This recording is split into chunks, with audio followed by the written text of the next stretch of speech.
So, are you ready for our life as a ghost? I'm Meek Nomicon, and this is our Decollate decoration.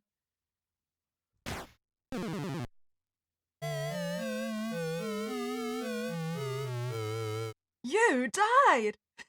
I mean, that was quick. I think that's an all-time record for me.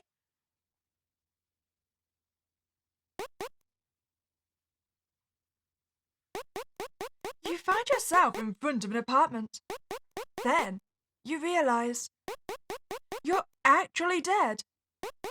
You wonder what will happen to you. You've never committed any evil. Your soul would surely be judged favorably. Right?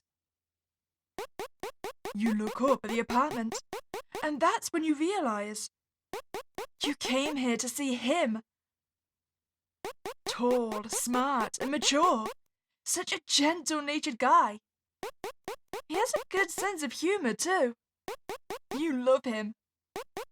Feeling as if you're about to rise into the afterlife, you climb up the rusty steps to the apartment.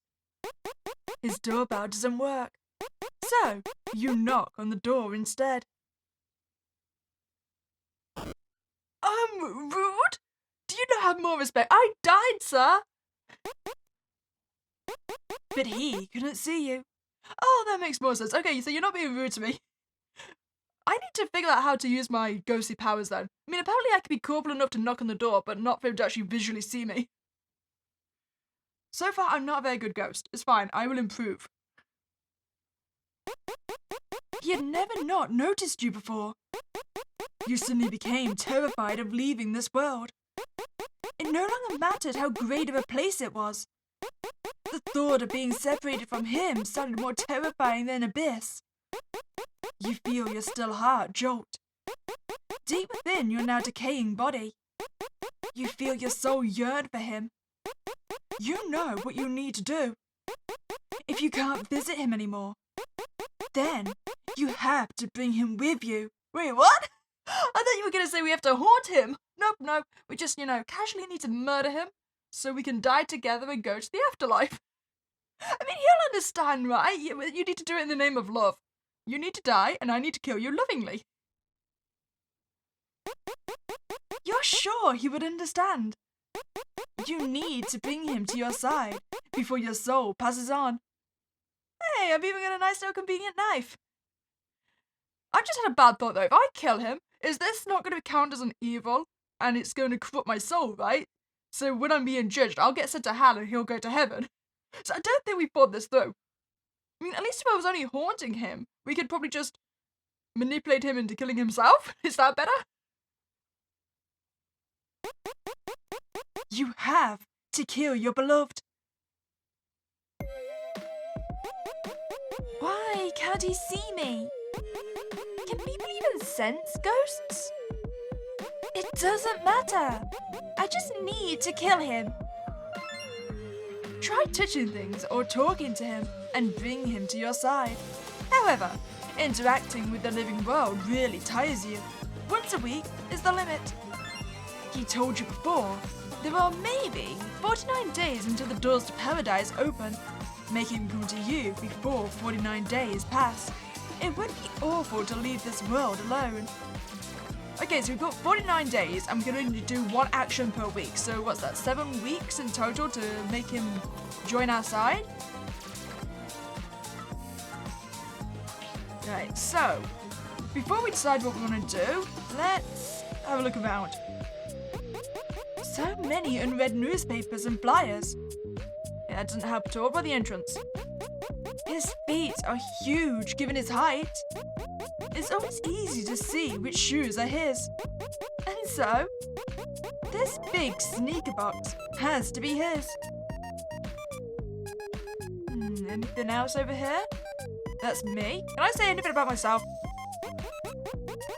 Interfering with reality is super tiring, so I'm really not sure what to do. I mean, shouldn't you come and look for me? Not that I remember where or how I died. That is a very good question. I mean, it sounded like we died on the journey to get to him, right? So, I mean, if we would go for the most innocent answer, maybe we got hit by a car or something? Also, by saying with him to come look first, does no one know that I'm dead? Is my body just somewhere on the journey between my house and his house, decaying? It's a gas stove. I've never seen one outside of school before. I mean, can I, like, curse the pipes or something? Blow up the kitchen? There's a lot of paper with expenses and stuff written on them. Okay, I got him.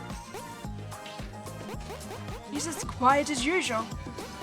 He doesn't know you're here. That's his bathroom. Even I wouldn't go in there without good reason. I don't suppose I go, so I have no need to. Okay, so our choice then. We can talk, we can poltergeist, dream, or curse. I mean, I don't know if there's any point in trying to talk to him. Like I said, he can't see us. Might he potentially be able to hear us? Like, maybe whisperings or demonic talk or something? You know, if he can't see me in the actual world, might he be able to see me in his dreams? Let's try it.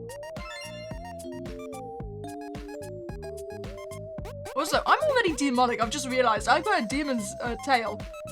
I don't think I'm going to heaven, regardless of what happens here. You appear in his dream. He has a dream of his desk after school. You're tired and need to rest. Wait, did the dream do anything?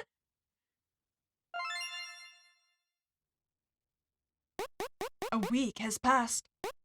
He takes a couple of days off, but then starts going to school again. You sit daydreaming in his apartment one weekday afternoon, thinking about your mum and dad. As you sit there, Mum is probably calling around your friends' houses, one after another. Well, Dad is no doubt driving around, desperately searching for you. Oh, so yeah, no one actually does know that I'm dead then. I didn't sleep so well last night. Wait, because of me? Weren't you happy to see me in your dreams? He seems like his usual self. Okay, so the dream wasn't very effective then. There's a telephone pole right outside his window, and you can hear birds chirping away. 2 pairs of shoes. They're his and his mum's. Garbage day is come and gone. I guess he forgot to take it out. Anything in the fridge? He seems to order a lot of food. There's even more paper than last week. That's his bathroom. He always takes really quick baths, in and out in mere minutes. Oh, just realised the picture's changed, right?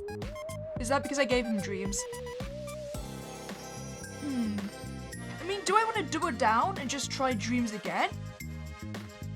I mean, at least he saw me in his dream, right? I still don't think trying to talk to him is going to achieve anything. Let's think again. I could poltergeist something. I mean, knock the pan off while he stood right there. You know what? I want to go for a curse. I like curses. Look at me go, I'm adorable. Wait, are the candles attached to my head? You curse him. You pray with all your heart that he dies soon. Lovingly, of course. You're tired and need to rest. Another week has passed. He spends surprisingly little time in his apartment. Come to think of it, he mentioned that he works part-time at a bookstore. You really wish you could go with him. But you can't leave his room now. You begrudgingly sit on the floor. The only weight you feel in your ethereal body is in your heavy heart. Okay, week 3? I've been feeling pretty tired lately. And it feels like someone's watching me. As much as I possibly can, yes? So what was our relationship like when I was actually alive? I mean, I know we've already said we were obsessed with him, but did he actually like us at all? Or were we essentially just a stalker? His sleeve is frayed. I wonder if he's noticed. He normally would. frustrating. It's so full up. The same as it was 3 weeks ago. It seems like your soul is stuck here. You can't leave this room. What would I say to you after you die? Hello, good morning. Long time no see. I have no idea. How about I'm sorry I killed you? That seems appropriate. Touching salt makes your fingertips sting. You keep poking it for the thrill, but it makes you so tired you have to sit down. I mean, I understand it. We basically can't feel anything at this point since we're dead. I'd probably touch some salt as well. He's got a carton of barley tea in his fridge. Now that you think about it, he always brought his own canteen with him to school. You figured it would be easier to buy a new bottle every day instead. I just realised, is touching salt the equivalent to ghosts as, like, humans touching grass? Like, it's to gain his perspective? I'm kind of spiraling, so I'll go touch some salt. He seems to be more of a shower guy. That just seems alien to you. Nah, I prefer showers. I don't really want to sit in my own dirt, to be honest. It seems a bit gross to me. You know what, I've done dream, I've done a curse. I'm gonna poltergeist you now. Go, knife! Attack! You become a poltergeist. If you can inflict horror upon him at will, isn't that basically the same as you being alive?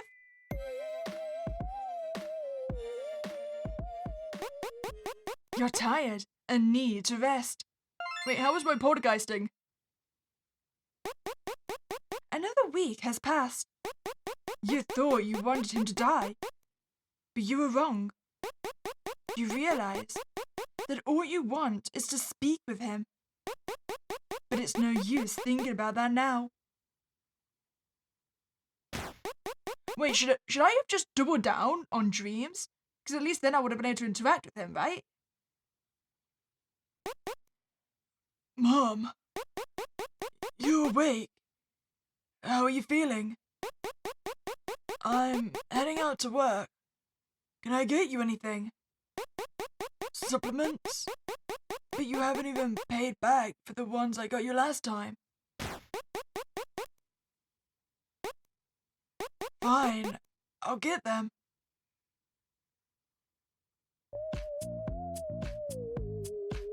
His mother didn't sound very nice. He looks tired. You remember him telling you once that it takes a lot of energy to hang out with you. I guess he gets tired whenever he's with me or not. I mean, that, again, isn't saying anything great about our actual relationship with him. We've been together for about a month now.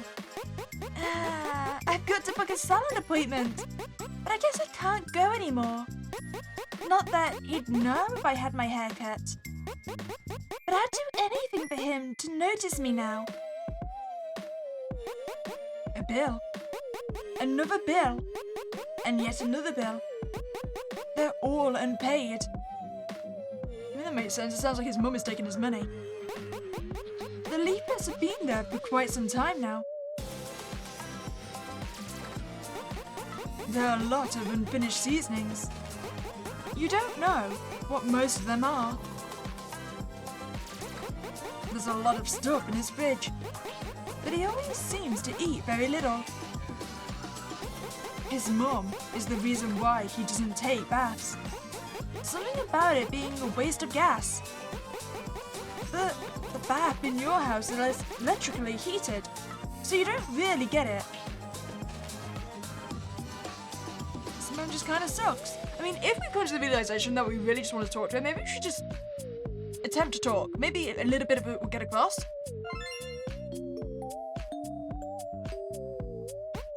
You talk to him. He can't see you. It seems people need some inspiration to sense ghosts. What happens if I just try and start acting like a cat? So if I just focus on poltergeisting and just attempt to knock things off counters until he realizes he's being haunted. Maybe that would work. You're tired and need to rest. Another week has passed. Will you manage to talk with him today? The silent suffering that encroaches upon you. Is it resignation? But you refuse to let yourself cry in front of the one you love. That's okay, you can cry. He's not going to see you anyway. An out-of-date bargain leaflet. He was going to throw it out, but ended up keeping it because his mum said she might need it.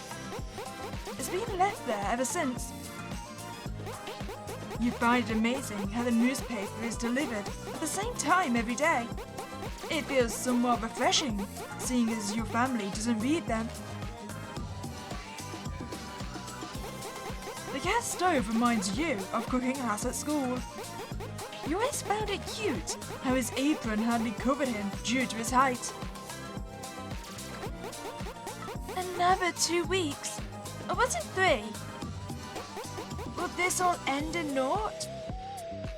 Probably. School? I wonder how he's doing at school. I bet he hardly talks to anyone without me there.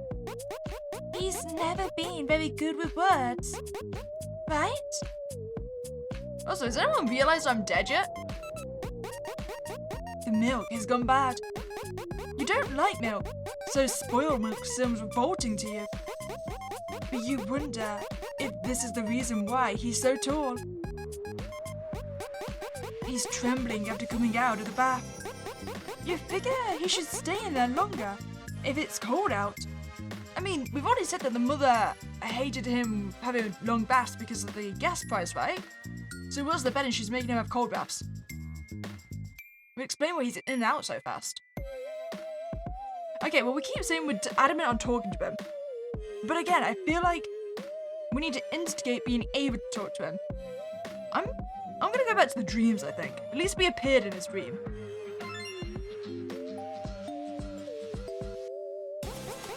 You appear in his dream. You want him to have nightmares all the time, if that's what it takes to bring him with you. I mean, that wasn't my goal. You're tired and need to rest. Another week has passed. You really hope you get what you want today. You gaze at him, as if eyeing up a perfectly cooked meal. You lick your lips. You yearn for the reward that you worked so hard for. Our eyes are getting so red. You suddenly feel the need to fix your hair. Not that he would notice if you did or not. He doesn't even notice you're there to begin with. Now that you think about it, you haven't noticed any mirrors in his house. Come to think of it, when you were asked to bring a newspaper to class, hardly any of the students were subscribed to any. So the teacher mentioned something about there being a generation gap. So when he told everyone he gets newspapers at home, everyone crowded around him. It was funny. That's a good memory. You suddenly feel strange about being in your school uniform. Uniform regulations are lax at your school, so it doesn't feel much like one. But still, you would have worn something else if you were to come to his place. So, was I heading to his place on the process of getting to school then? You realise that the silver sheets around the gas stove are for avoiding oil splashes. It feels refreshing to you how you can still learn new things after death. These things are like presents gifted to you by him. He just got home from work. You ask him about his part-time job, whether he has friends there. He has yet to respond. There's what looks to be a tattered sticker stuck to the sliding door of the bathroom. Perhaps it was a trash calendar or something. I'm not entirely sure what's going to achieve anything. mean, like we tried talking. We even tried talking to him earlier. He didn't notice at all. I suppose I could curse him again, but that feels a bit mean. I'm gonna dream. I'm dreaming.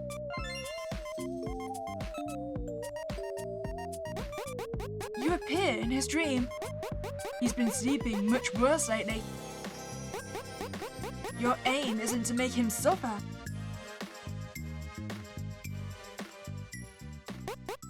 You're tired and need to rest. When it comes to something that me just appearing in his dreams is a nightmare to him. 48 days have passed since you became a ghost. Your fate will be decided tomorrow. Life is irreversible. There's no way you could accept this in the slightest. And yet, of all the gratification you have achieved in your life, you could only lead yourself to believe that this was the best thing to happen to you. It was the only way to make your misfortune more tolerable. Just being a cute little fluffy creature is not enough. A strange feeling runs up your spine. Something is different today. You open your eyes after pretending to be asleep in the corner of the kitchen. Yours and his gazes meet. Sparks fly in your consciousness, as if it was hit by something hard. A grotesque yet alluring impact that feels just like love. Wait, so did you die? Ah! Ah! Am I hallucinating? I'm real! Whoa! You're full of energy as always. My energy is my redeeming quality. So, are you a ghost or something? Yep, I became one to meet you.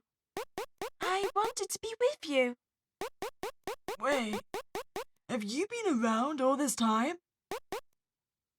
Yeah, I have. I'm so happy that you believe me. I guess I'll put on some tea. So I'm guessing you're not dead then. I mean, you're not floating. You don't throw any of this away when you clean up. I get told off if I throw away any of the stuff around here. By your mom? Yeah. I don't really want to talk about it though. I think you should throw them away anyway. That's what I'd do if I were you. Your parents probably wouldn't mind so much. But my mom... Is your mom a bit of a hoarder? Since you came here, this shoebox hasn't been opened once. These simple black shoes are just like him. Aren't you gonna wear these? I had a little fight with my mum over them. I get it. Even if you really like something your mom and dad says can make you not want to wear it anymore. No, it's not that. Does anyone else really want to see these shoes now? There's a wrapped up knife in the drawer. When he notices you looking at it, his eyes don't leave you. At this, he decides to speak. Are you actually serious? Yes. I don't want to watch you grow old without me. Don't leave me all alone. Please. He falls silent once again. Until today, you've tried so hard to talk to him. If you really believe that he will come, you shouldn't even have to do this. Afraid to ask how he truly feels. The best you can do is joke about it. In the back of your mind, you sense intense feelings of sadness. They're there, but don't yet feel real. You don't quite understand it. But you wonder if only people who do everything in their power to deny their true feelings can become ghosts. Stare at me like that, and you'll open a hole right through me. Good idea! This place will become stigmatized. You look even worse than before. Are you keeping warm enough at night? You're trying to kill me, and yet you're worried about things like that? I really don't get it. Of course I am. Sure, I want to kill you, but not because I want you to die. I just want you to stay attached to me for the rest of our eternal lives. You know, at this point, now you can see me, I might as well just talk to you. It feels the kindest thing to do.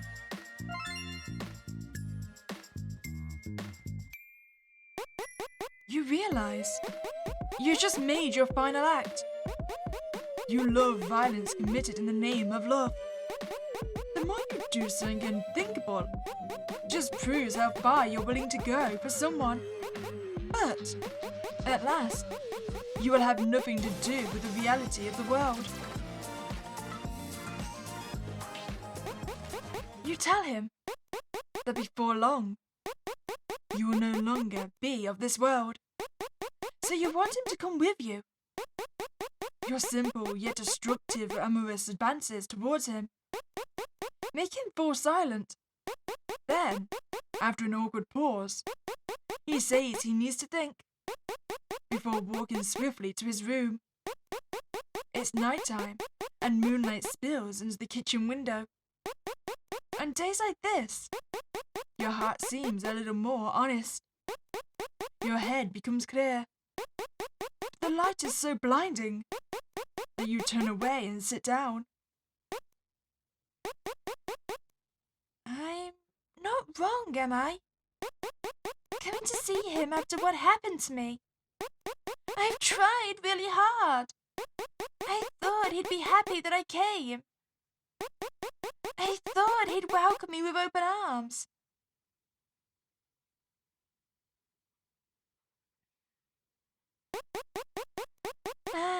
Has class already started? I tried to wake you up multiple times. All your friends are gone. No way! Well, good morning, I guess. It's not even the morning, and we've got to move to the next classroom. Oh, really? Yeah, really. So, were you waiting for me? Everyone else left, though. Well, who else was gonna wake you up?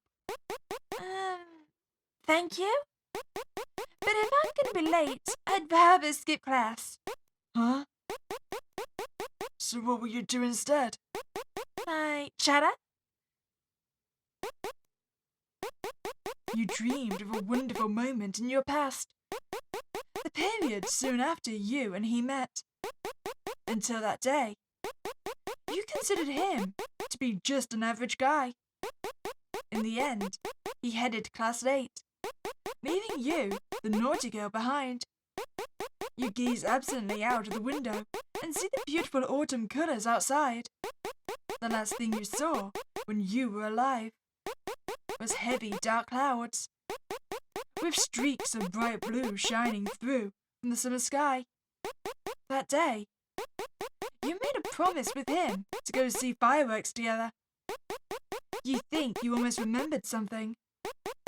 But as he came out of his room, all thought ceased. Good morning.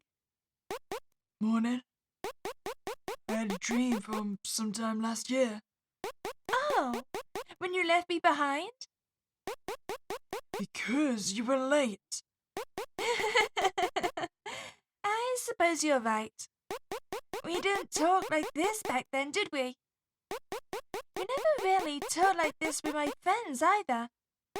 Anyway, I'd say it's thanks to me that you become more sociable. You think so?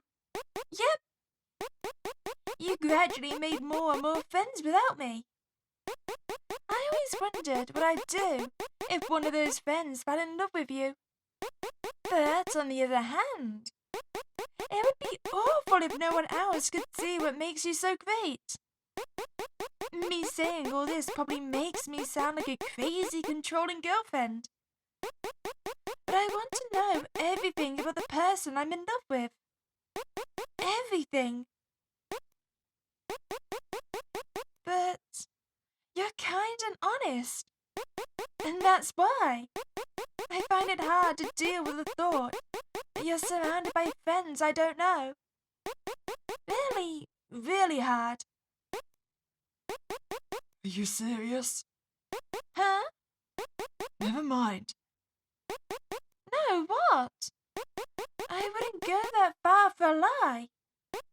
I said what I said because I felt like it would be the best if we can talk openly. Yeah, you're right. I'm sorry for doubting you. Why do I feel that it's going to be some kind of plot twist on how we died? And it might have something to do with him? I mean, we were saying that, we agreed to go watch fireworks with him on that night, right? Did something happen when we went there? Or did he not show up and that's why we died? I know you wouldn't lie about something like that. What do you mean? Don't worry. To put it simply, I can't go with you. You notice strong wind and rain battering the building from outside. An unforgivable sadness swells within you. Your deepest demons urge you to sow chaos. And yet, at the same time, you become aware that a part of you is actually relieved. It is as if a certain curtain has been drawn between you and him. That curtain is the divide between him and the world you live in. You always believed that you were the protagonist of your own world. So when your world ends, it is like a shooting star burning up in the twilight. Like Cinderella's castle. Like the finale of a TV show. You thought you would be rewarded handsomely for your efforts. I'm sorry, but... Save it. I don't want to hear it. You knew. He's a generic nice guy. You knew what he was about to say. And this way, you could actually kill him. I won't forget you. Forever. Living without regrets is impossible. Being okay with everything in life is impossible. But for this generic nice guy to go so far for you, you feel like the luckiest girl in the world. Lie to me, and I'll curse you. You gaze at the floor. Something approaches right next to you. I couldn't forget you, even if I wanted to. Not someone like you. That wasn't an insult, was it? For a moment, you consider asking him to clarify. But then, your entire field of vision is filled with dazzling white light. You see now. He's made friends with someone enough that you can actually joke with them. Since you left the world of the living, 49 days have already passed. An odd sense of loneliness begins to enshroud you, as you are flooded with memories of your own friends. Your friends. Are they still looking for you? What about your mum and dad? Seeing as you disappeared so suddenly, they must still be looking for you, right? Oh! Now that you think about it, your mind brings you back to when you first came here after you died. Why, when he first saw you like that, did he call you a ghost? So yeah, he already knows that I'm dead then. I'm telling you there was something sketchy about his reaction.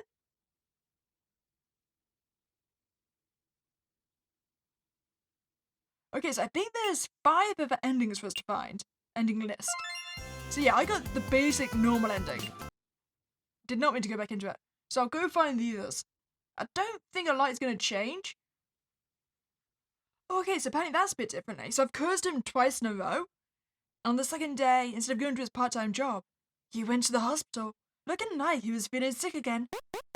He's been looking extremely pale lately. Seeing his deathly pale complexion makes your chest feel tight. This must be love. You will be with him soon. So, you decide to wait for him here.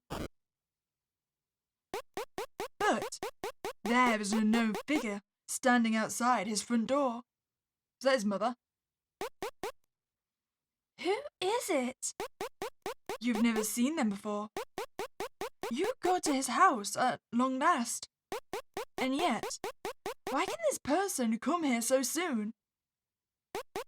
You hear him say something.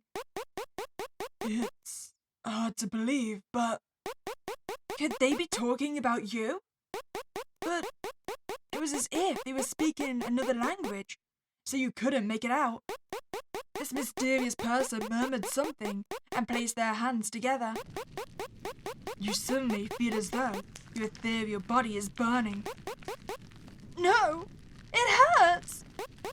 Your fingertips blacken as they begin to disintegrate. Your favourite black painted nails now nowhere to be seen. Oh, are you exercising me? Wait, stop! It hurts! Why are you doing this? My throat burns! Help me! Can't you see what's happening to me? He lets out an exhausted sigh. Hey, I'm right here! Look, here it's me! Can't you see me? Hey! Oh, bad ending one. Demise.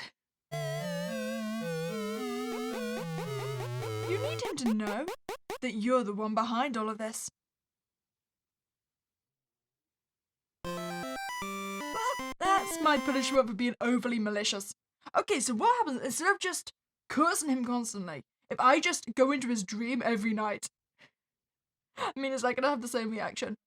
Or is that gonna play on his guilt? Because assuming he wasn't somehow involved in my death, or at least knew about it, I feel like constantly seeing me in his dreams is gonna send him crazy. Okay, I haven't managed to trigger any of the endings yet. I've kind of been flipping between dreaming and cursing him. But I just want to point out, I look very decayed right now, as if I've been buried alive. Is this why no one's found me? Or is it? His apartment doesn't look like it's in great shape either. I'm gonna curse you again. Last hope.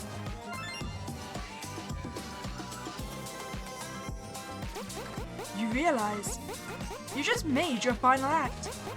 You love violence committed in the name of love. The more you do something unthinkable, just proves how far you're willing to go for someone. But, at last, you will have nothing to do with the reality of the world. The question is, was I successful? Oh, it is different. Together, you watch the moon from the kitchen window. With the window bars, the electric poles, and weeds obstructing your view. It feels far from romantic, dull and miserable. It was not the kind of date you had dreamed of sharing with him. But dullness and misery are inextricably linked with the vividness of life. With life, reality, and the body. Fashion is the one thing that seems to free you of life's torments. But the one person who always reminds you of the appeal of reality is him. Hey! Tomorrow. Whoa, you spooked me! I'll answer you tomorrow. I just need some more time. Really? I can't wait! Light shines into the room. It's so bright, it turns his black hair into a shade of blue. You realize there are so many things you want to say as you gaze upon his profile, but a certain air about the room causes you to hold your tongue. It's important to be able to read the room. So, what if he looks a little pale? You want to respect the sheer weight of what he is experiencing.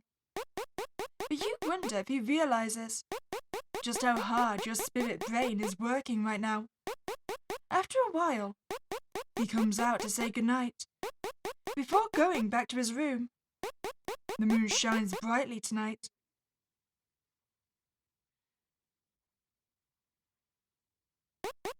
You hear the faint sound of a dripping liquid. Without even saying a word, he made your wish come true. Congratulations! Today is the day that your wish came true. After being run down to the depths of madness, it seems he cannot tolerate your call any longer. Well, there were no spectacular effects like in the movies. At any rate, his arms and legs dangle lifelessly in the air, and his heart beats no longer. Your hard-earned trophy hangs like a rag doll before your very eyes, his life force slowly dripping from his fresh corpse. At long last, you succeeded at pulling away his soul from this world. You stretch out your both hands to his pale cheeks, and in doing so, you notice the heavy bags under his eyes and his cracked lips. Well, good girls ascend to paradise after they die. Bad girls go wherever they please. You're sure all girls know this at some level. Oh, the joy you feel for making him fall into the abyss with you. Easy made up for the wounds he has inflicted. You hear the doors to paradise closing. Then you hear his voice from behind you. Your mind is crystal clear, and yet you cannot stop the tears running down your cheeks. Okay, so it sounded like, if I was right and he did kill us, I mean, he died as well, so everyone died, that we knew about it, and that's why we were okay with killing him, because we then could both descend as well. You find yourself inside an apartment. Then you realize you're actually dead, along with a wonderfully distorted classmate. This girl was in your class, and she came to see you. She's small and childlike, feeble-minded and lacking in imagination. Teachers often went mad trying to teach her, but despite her childlike cruelty, she loved you. Her voice, while singing sweet songs of love, also wishing for your death. In the end, unable to tolerate her torment, you hanged yourself. You are aware that what you have done is irreversible, but it is impossible to live life without regrets. Impossible to accept everything that happens in life. Nevertheless, you are overcome by sheer exhaustion. You hear the doors to paradise closing. From today onward, you are together for eternity. Apparently that's a happy ending. They'll hate to us part. Well, I suppose we got what we wanted. Okay, so he's definitely not looking good right now. I don't remember him, rocking backwards and forwards before. Gradually, you become more and more irritated by the fact that he doesn't pay attention to you. But when you consider that this frustration is due to your love for him, you feel somewhat sweeter. It makes you want to hug his neck so tight that his breath leaves his body. Well, I'm definitely feeling very psychotic right now. In which case I'm feeling murderous. Let's just curse him.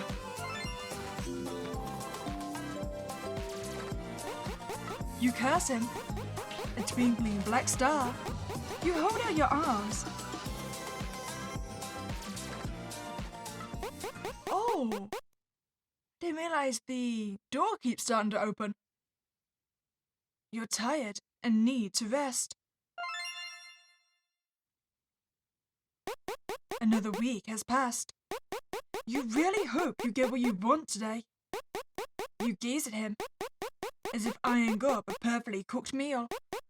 You lick your lips. You yearn for the reward that you've worked so hard for.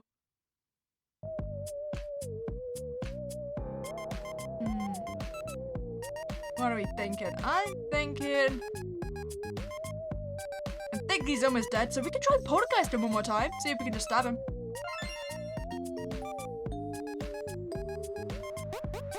You become a poltergeist.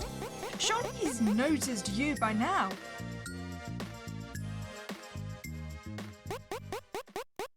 You're tired and need to rest.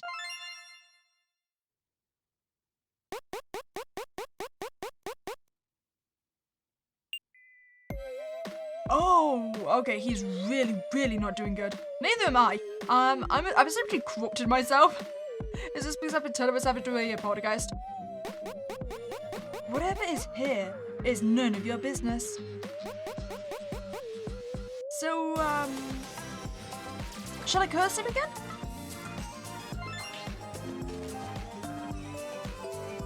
Maybe I should commit to being a poltergeist. You curse him. As if praying.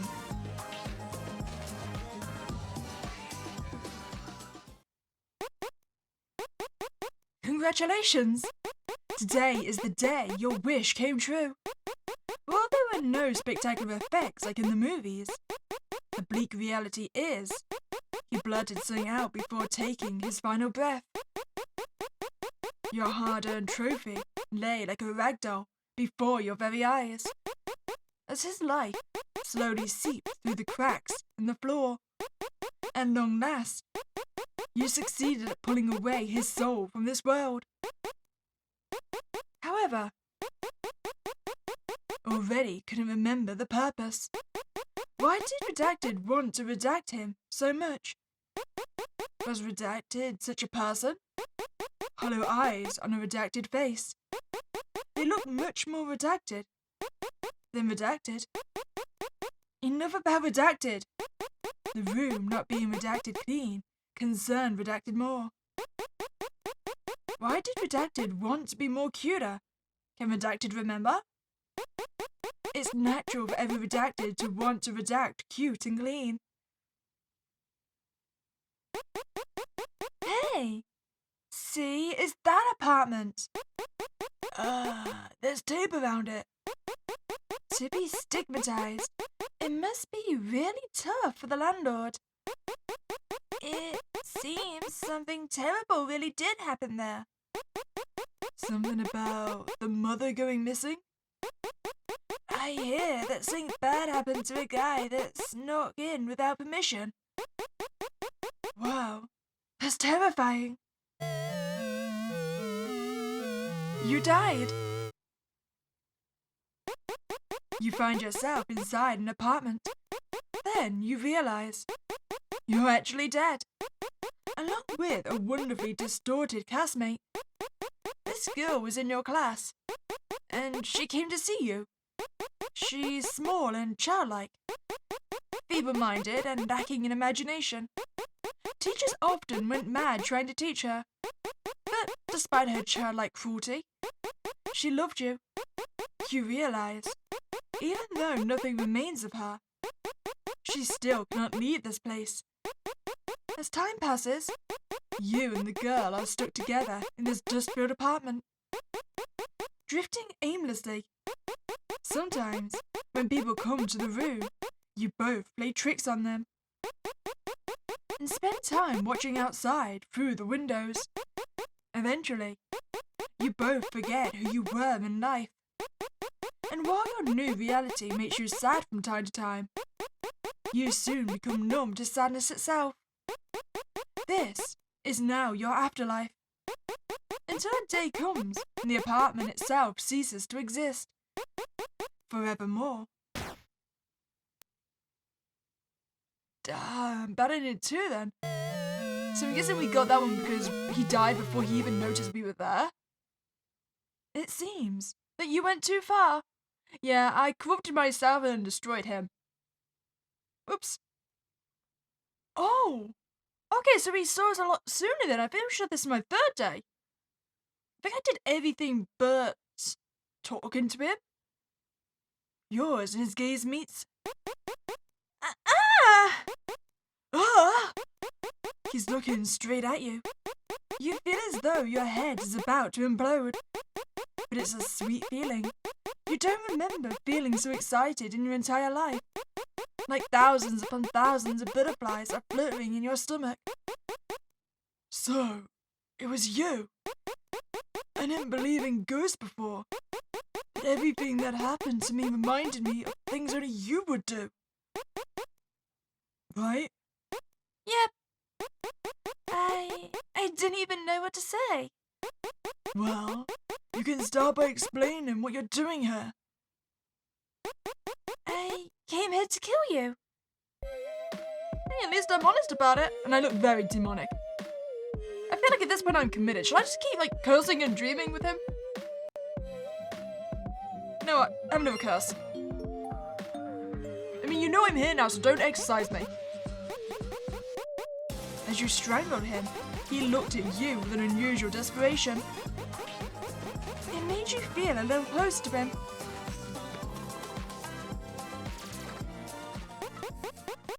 You're tired and need to rest. You tell him that before long, you will no longer be of this world, so you want him to come with you. Your simple yet destructive amorous advances towards him make him fall silent. Wait, am I gonna accidentally trigger my original ending? Okay, I didn't. Perfect. Maybe I shouldn't curse him again, though. That may push him over the edge. Joe, have a little dream of me instead. There you go, you'll feel better. You appear in his dream. Hello, I'm in your brain. Talking to you directly. Say, where do you buy your clothes? Anywhere cheap? Looks aren't so important to me. Oh, does it make you happy to wear cute pajamas? What would that achieve exactly? We could take pictures together. Just let me sleep already. Never! Don't sleep! Talk to me! This is a nightmare.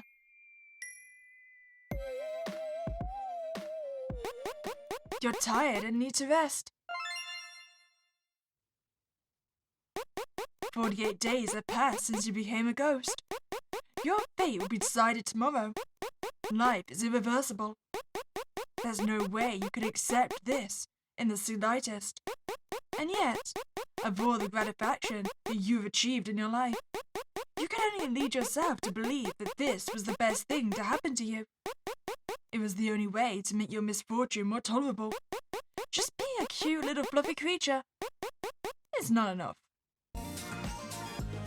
Oh, wait, I've just been thinking. If I really do want him to take his own life, do I need to, like, be more obvious about it? Because isn't it on this day where we find the knife in the drawer? You managed to open the drawer. There is a bag of salt next to it. Okay, that's not what I was expecting to find. What happened to the knife? Oh, there we go. Next to the knife that he tried to hide. You tried to pick up the knife. Your sleeve blackens as it brushes against the salt. You become startled for a moment, then he rushes over. He snatches the knife and salt. Please don't do anything scary. He is kind, even to an evil spirit. That was the first thing that ran through your mind. Okay, the problem is he now knows salt is effective against me.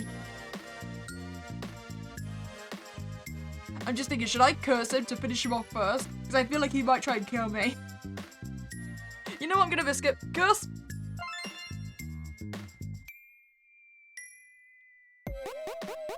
You realize you just made your final act.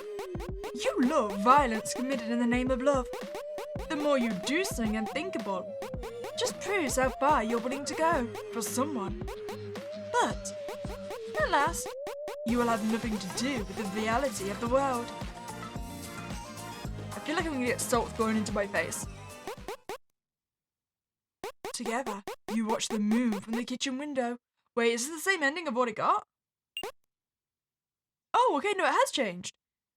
Every time you profess your love, he seems to wither in misery. The further he falls to torment, the more his eyes stare blankly, the more your heart pounds at the prospect of your wish coming true. In the name of a brighter future, you no longer cared if your body rotted away. You realize You feel the most fatigued you've felt since becoming a ghost. Your eyelids are so heavy they refuse to open.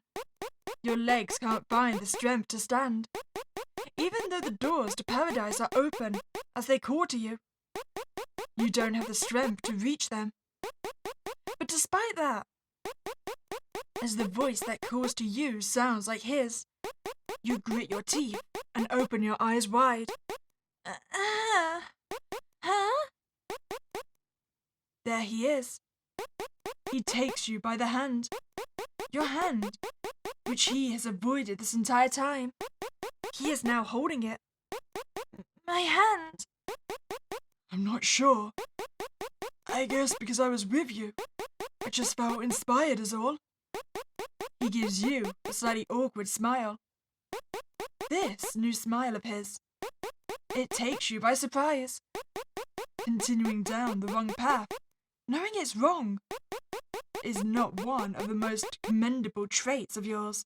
But it can reap rewards unobtainable by doing the right thing. That's why, while knowing your actions aren't the purest, you rest easy knowing your heart is in the right place. And yet, who is this person in front of you? He wouldn't take your hand, with such a firm grip to boot, nor such strongly that it hurts. He wouldn't hurt a fly. I thought long and hard. You were the only one worried about me. You always said you loved me, as if you were joking, so I never really believed you. But you were always there for me, so I thought it might be okay to start believing it. He continues to talk without giving you time to respond. You find it hard to take in the words coming out of his mouth. After all, you were the one who distorted him. You find yourself looking behind him rather than at his face. There is salt scattered everywhere. A sudden pain shoots through your ethereal body as you let out a high shriek, hearing you cry out of pain. He mentions how he is glad that he can hear your voice now, and gives an unsettling chuckle. Oh, I suppose happy ending too? 6 feet to paradise. So essentially he didn't kill himself and now I'm being tortured, right? Is that what's going on? Damn. Oh, perfect. So I think this is our last ending then. So basically I tried to go for a sweeter route. So I avoided cursing him or being a poltergeist and I only went into his dreams until he could actually see me. You dreamed of a wonderful moment in your past. The period soon after you and he met. Until that day, you considered him to be just an average guy. You gazed absently out the window and saw the beautiful autumn colours outside. The last thing you saw when you were alive were dark clouds, with streaks of bright blue shining through from the summer sky. That day, you made a promise with him to go see fireworks together. But as he said he didn't have a yukata, you dumped out everything you'd neatly packed into your pouch and ran out of the house after changing into a dress. After that, you think you almost remembered something. But as he came out of his room, all thought ceased. So we got a little bit more information there. Good morning. Morning. Hey, did we see the fireworks in the end? No. You don't remember? I don't know. I don't remember what happened before I ended up like this. Like, how you even became a ghost? You never brought it up, so I assumed you remembered. Well, I don't. All I remember is desperately coming here to see you. We made a promise, didn't we? And we had fun together, right? Surely that wasn't all a dream. At any rate, that was one regret. Despite him always being busy working his part-time job at the weekends, you finally had a date set up. Shoes. I bought some new shoes. You're always very particular about your appearance, so I figured I should make an effort too. But... What's with the shoes? Are you wasting money now instead of looking after the family? Mom, I ran my body into the ground working for you, and yet you're willing to abandon me for some girl. Whoever it is, call them and cancel. you could say I got an earful. As you listen to him recount what happened, you finally begin to remember more and more about that fateful day. Even the fact that he went to such lengths as to anger his mother just to be fashionable for your sake blows away, and a striking memory burns you. You remember now. Oh, I'm sorry. Did I judge you prematurely? I'm guessing he didn't kill us. He didn't make it to where you were supposed to meet. Sorry, I can't go anymore. That was all he said before hanging up. You kept trying to call him back, but he wouldn't pick up. You wondered if he dumped you, or if you were the only one who thought you had a promise to date. While you were filled with the darkest feelings, you weren't the kind of girl to give up so easily. You weren't just a cute girl who would sit there and wait for fortune to come your way. So, you went to see him. That was when I met your mom. Yeah. She has quite the short temper. I would guess that she isn't too fond of girls that dress the way you do. That was absolutely right. All she did was screech at you for deceiving her son. She wouldn't hear anything you had to say. So, you lost it. Your feelings for him were genuine. You weren't going to sit there and let that woman dictate your reality. His mum is shouting sing from atop the steps. There's a deafening crack, followed with the sound of a liquid splashing. By the time you realized that the liquid had come from your head, your eyes gazed lifelessly at the sky. Wait, she shoved me down the stairs? Damn! You died. So that's why. You instantly noticed that I'm a ghost. You remembered how he always takes such quick baths. You wondered why he was always trembling afterward. Is my corpse still in the bathroom? Like his body is not warmed enough. Adamant that he should warm his body properly. You stand in front of the bathroom door. You use all the power you can muster to open the door. You find yourself drowning in the bathtub. The water washes away your makeup. You don't want to be seen like this by the one you love. It's grotesque and unsightly. Why did you come here? Haven't I explained myself enough already? Do you even have to ask? Yes, I do. After all, you always do horrible things to me. I haven't the slightest idea why you would want to come here. You say you like me, but I really don't feel it. It's always about what you want. You wander around me as you please, with no regard for my privacy. I can't love someone who acts like that. Honestly, you make me miserable.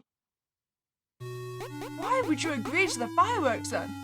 I mean, I know you might be saying this because you've had to bathe with my corpse, but still. His words take you aback. Rather than forgive you, he was doing all he could to tolerate your tricks and pranks.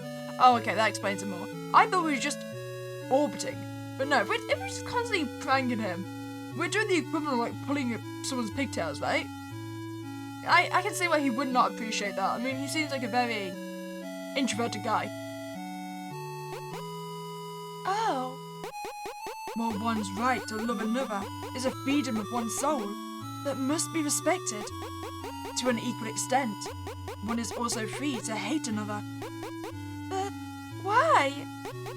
I love you more than anyone else. I've only had eyes for you. I came here even after I died. Was that not enough for you? I mean, we kind of did torture him. Maybe not in this playthrough, but in a previous one. Does it not matter to you how I feel? It's like all that matters is what you think. And you expect everyone else to think the same way. Why? No matter how much you try, you don't understand. Your fulfilling life has drained your imagination away. Your kindness is the product of a comfortable life, and vice versa. His kindness is the product of wisdom gained from the hardships of his life. Only now do you know how much your selfish disregard caused him to suffer. Now that your time in this world has ended, your tears just keep flowing. Yours and love must be the strongest creatures in the world. But once love and life are both gone, they become the most wretched of creatures. But despite everything, you came to see me. Instead of replying, you nod while wiping the tears from your face with your sleeve. But your tears disappear before reaching the floor. I can't die with you. I can't die for your sake. Yeah, I know. You wouldn't die for me. I knew that. And yet I kept trying. Even though I knew it was impossible from the start, I couldn't give up. Because I love you. I get it. Thank you for loving me. I won't lie, our version of love seems toxic as hell. I mean, it has from the start. At the moment we decided he needed to die so we could move on with us. So yeah, we were not a good person. Congratulations! Today is the day that you and him first understood one another. While your relationship was hideously far from ideal, there was now a mutual emotional connection. You feel as though your hearts are somewhat in sync. It is the beginning of a new relationship. While there would inevitably be future trials and tribulations to overcome together, you can only hope that your hearts would only become closer over time. Wait, aren't I supposed to go to paradise right about now? Also, so did he ever actually agree to date us, or was that all just our assumptions? I don't know why he agreed to watch fireworks with us, to be honest. We probably would still be alive if he didn't. If you were still alive, that is. Thank you, that was the problem I was seeing. You're saying that makes me feel like all of this was worth it. The truth, however, is far too heavy. Reality is the spanner in the works. Your corpse, his mom. Even though there are some serious things that need to be considered, your soul desperately attempts to leave reality. But reality is blissfully unaware that you are the strongest girl in the world. You're welcome. So you don't love me, but you don't hate me either. I guess? Huh. I wish I could have heard you say that sooner. It means I get to keep trying to get you to love me until you actually hate me, right? On the day of your date, you became a ghost. But because you didn't do anything bad, your soul would surely be judged favorably. Right? After all, you... I love chocolate. Whenever you see it, eat it as you cry to yourself. And do you remember when I stroked that cat on the way back from school once? Think about me every time you see a cat. Wait. While you do that, I promise I'll be better. It's not over yet. Do you mean like after you get reincarnated or what? Whatever it takes. incarnation, guardian spirit, whatever form necessary. I'd truly be over the moon if I could get you to fall in love with me. But more importantly, as you have been so kind to me, I want to protect you. So no matter what, I will come back to you. Don't fall apart until I return. Dwell on my memories. Also, do something about my corpse, please. And live on. That definitely sounded like a threat. I will be back, and I will haunt you, and I will force you to love me, apparently. We need help. We need therapy. That's what we need. We need a ghost counselor.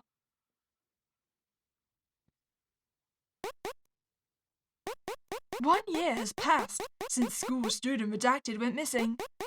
Redacted has yet to be found, and searches are... See? I told you to be okay.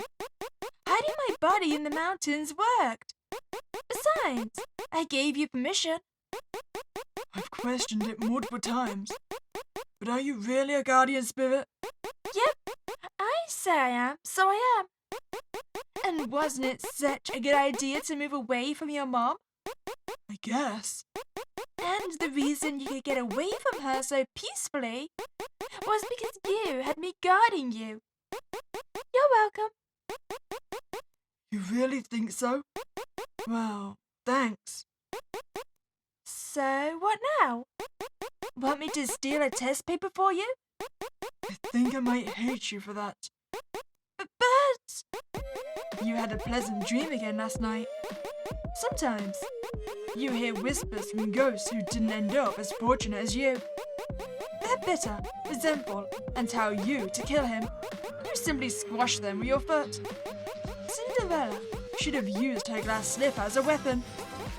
Trying hard not to become an evil ghost is strangely similar to trying to get someone to love you. No matter how great of a place the afterlife might be, it'd be more terrifying than this without him. In other words, any place is like paradise, so long as you are with him. I get the feeling he won't be able to say the same. If the afterlife really is separated into good and bad, then this would be the bottom of whatever the good place is. By his side, you feel like you are at the depths of paradise. You are crawling in the depths of paradise again today. I just got a bad feeling. Like, as if he ever falls in love with someone else, are we gonna turn, like, full-on demonic evil? I get the feeling yes. Okay, so I know there are, like, additional content. I think there's, like, a prologue and an epilogue. And I think we had to get all the endings to actually unlock them. I do wonder what the prologue's gonna be. Maybe it's gonna be a, like, our relationship with one another. I mean, originally I thought it was going to be the truth on how we died, but that just all got revealed to us, so I don't think that's going to be in the prologue.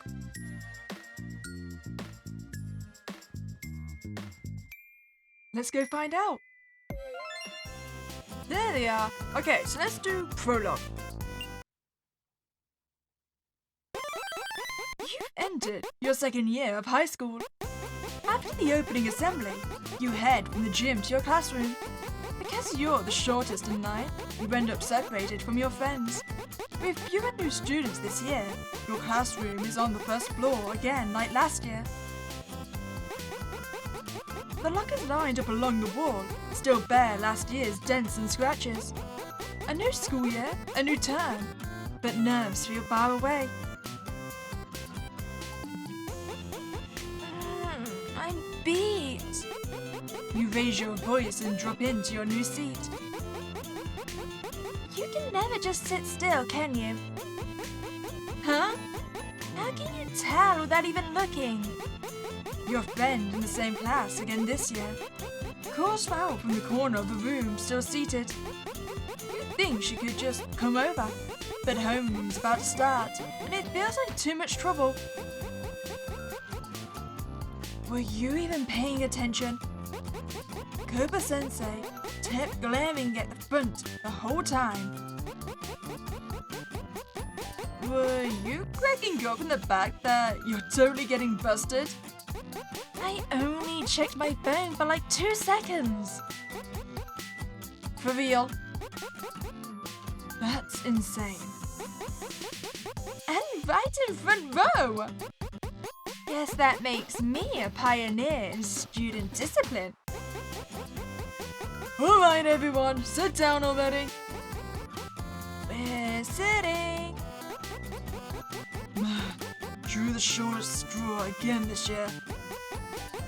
Did he just call his own students the short straw? That's messed up.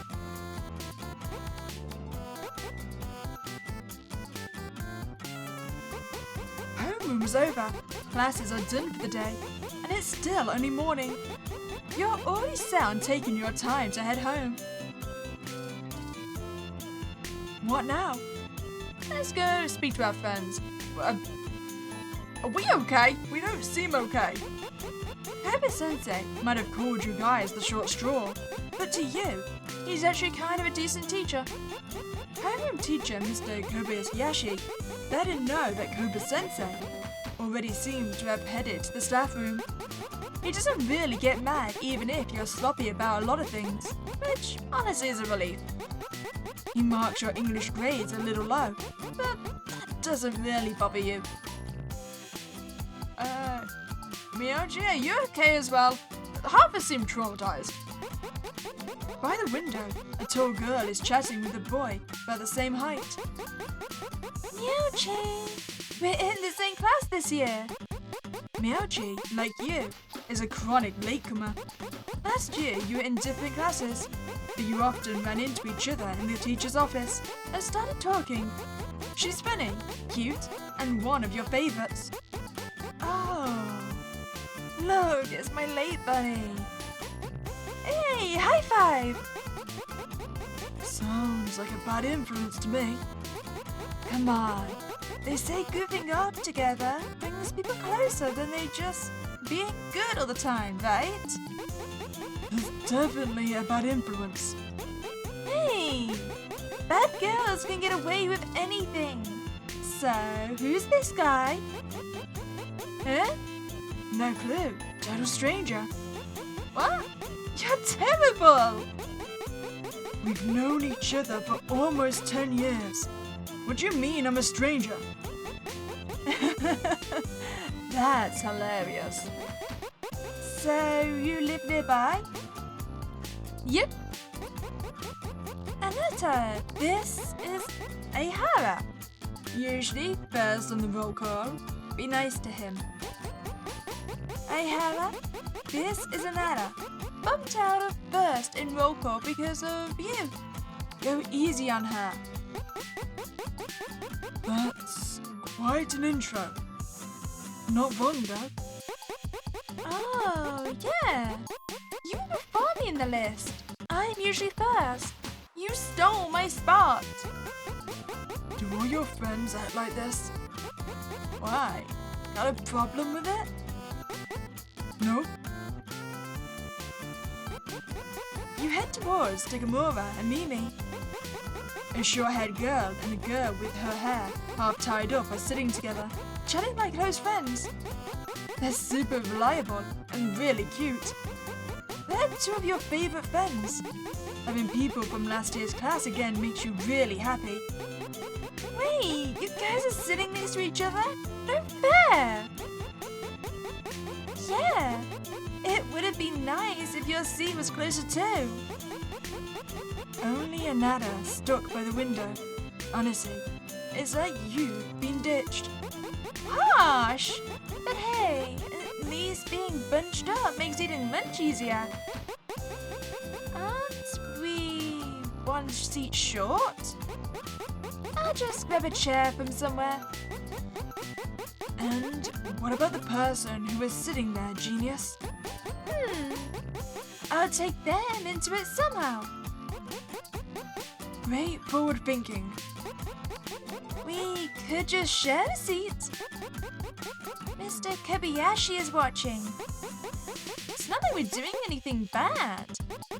Hey, let's hang out after school and grab lunch too. I'm down. I even stopped by at the ATM earlier. Figured you would. Should we get the class next door in on it too? Yeah, let's do it. We'll probably end up as a big group anyway. Let's just call out people randomly. I'll go check class 3. Okay, leave here to me. Okay, let's make more friends. Are you guys coming? Anyway, give me your ride ID. Mine? Yeah, yours. Sure, but I don't check my phone that much. That's fine. I just want to pet the class riding group numbers. Wow, that stings a little. What about you guys? Do you guys want to come? A boy with reddish-brown hair sits on a desk instead of a chair. The desk's actually owner looks annoyed, but laughs anyway. You walk to Gian and Akune. They were guys you'd met through Tekimura's club. This is the first year you're in the same class together. Oh, after school? Wow, straight to the point. Well, yeah. Your voice is crazy loud. Hey, I've got to be loud or nobody will hear me. Is your what, 140 centimeters tall? Shut up. I'm 145. Round it up. That's 150. Or you could round it down to 100. Oof, that's harsh. Anyway, we were saying we should hit Sputcha, but this idiot here went and scheduled work. What? Seriously?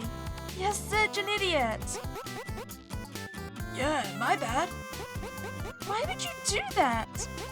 I thought school started tomorrow, so I signed up for a shift this afternoon. Oh, come on.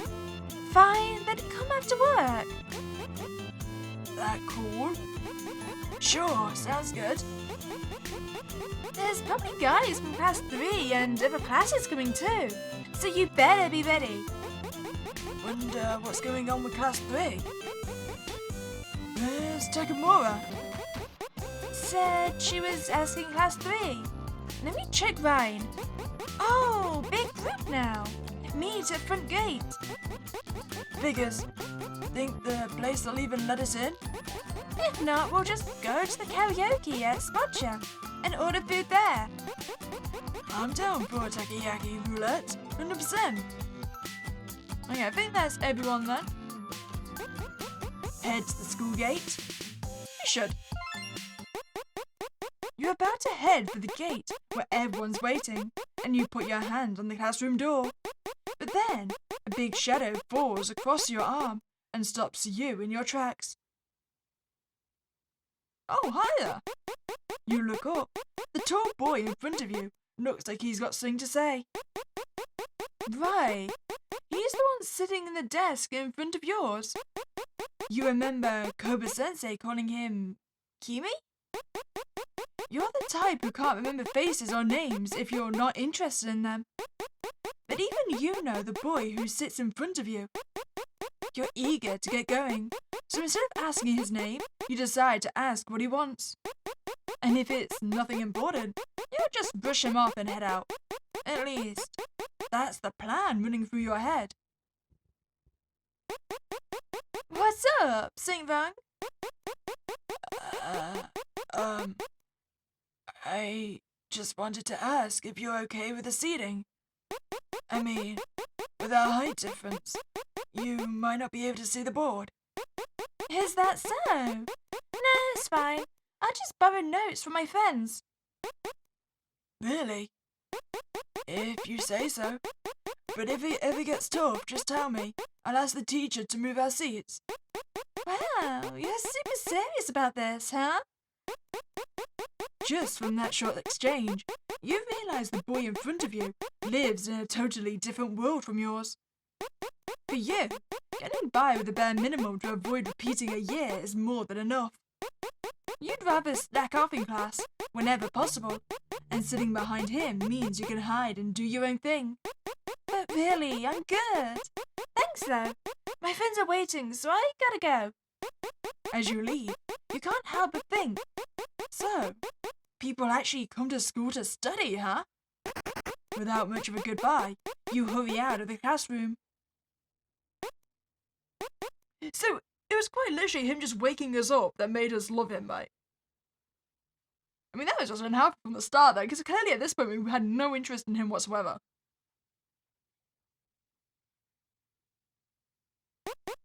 Today was the best day ever. You ate dinner with your friends, and when you got home, your mum had saved dessert for you. Tomorrow your dad has the day off, so he'll drive you to school. Which means tonight you can take a long bath, stay up late, whatever you want. I get the feeling we do all of that anyway. Today was so much fun. But man, I'm wiped out. Once I dry my hair, I'm totally flopping onto my bed. Your phone screen may update with new messages from friends. Minigames don't affect your daily life, so play in moderation. Interesting. Okay, so, dry our hair. You sit down in front of the dresser. Your heavy bangs stick flat against your forehead, sharp eyes staring back at you from the mirror. Just after your bath, your mum told you, you're starting to look more like your dad. But what you really envy are your mum's big, round, double-lidded eyes. If I had perfect lids like hers, I wouldn't have to work on mine so much. You also wish you had long lashes like Meowchi, or Takimura's sleek figure. Even Mimi's pointed chin and tiny lips seem nice to you. Unfortunately, the clothes you own, the clothes that suit you, and the clothes that you actually want to wear don't always line up. Still, the mirror shows a girl who's her mum and dad's treasure. There are plenty of things you can't have, no matter how much you wish for them. But tomorrow will still be exciting, because there are people who like you just the way you are. At least, that's what your mum and dad have always made you believe.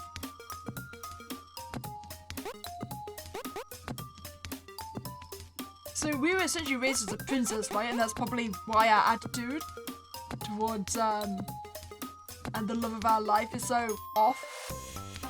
You finish getting ready. Almost time to just flop into bed and scroll till I crash. Don't think there's anything else we need to say. We've got the dresser. Oh wait, I've already done this. Nope. Time to go to bed then. You crawl into the covers and unlock your phone. On Instagram, your favourite idol has posted a new dance video. Every time he flips his bangs back, they sway with his steps. And each time, a sharp glint flashes through the strands of his hair. No matter how many times I watch him, he's just way too gorgeous. Before you realise it, you've fallen asleep, still clutching your phone.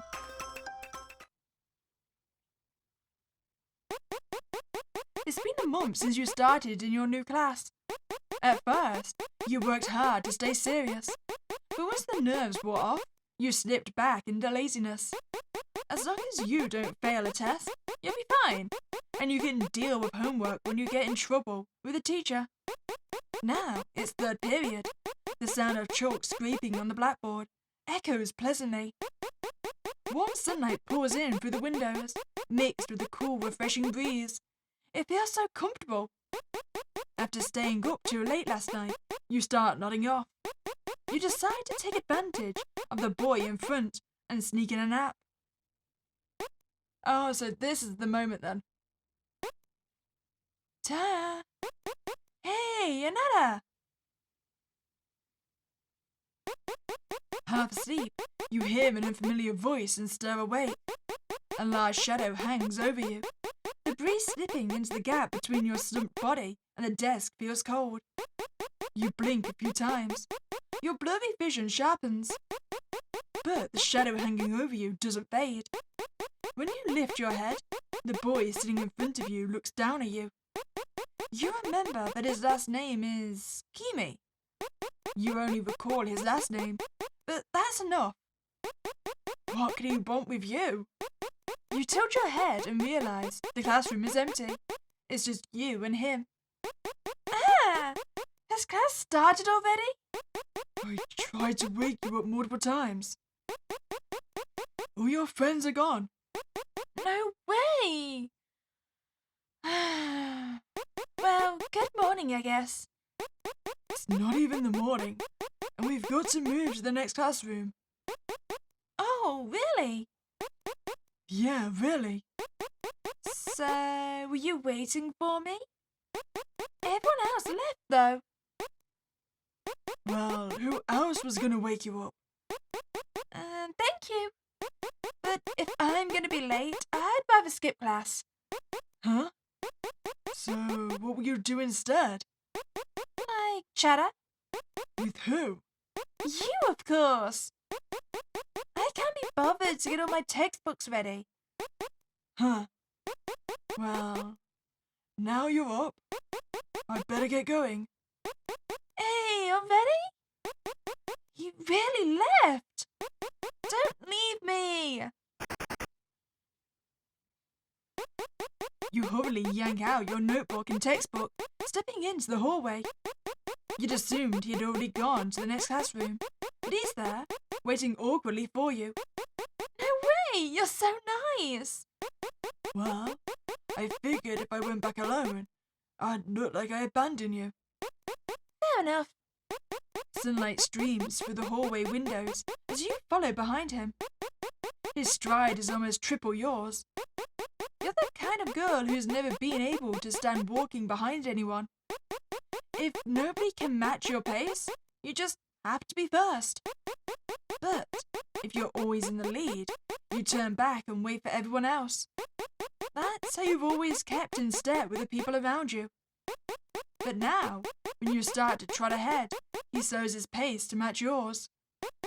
It hits you like something you've never noticed before, suddenly coming into focus. You can't even find words. You remember the first time he spoke to you was for your sake too.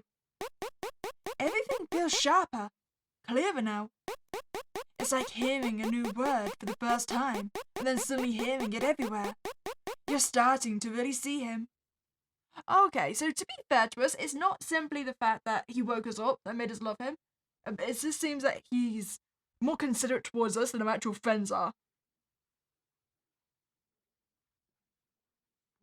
That's more understandable then. I mean, we still need help based on everything else we do later on.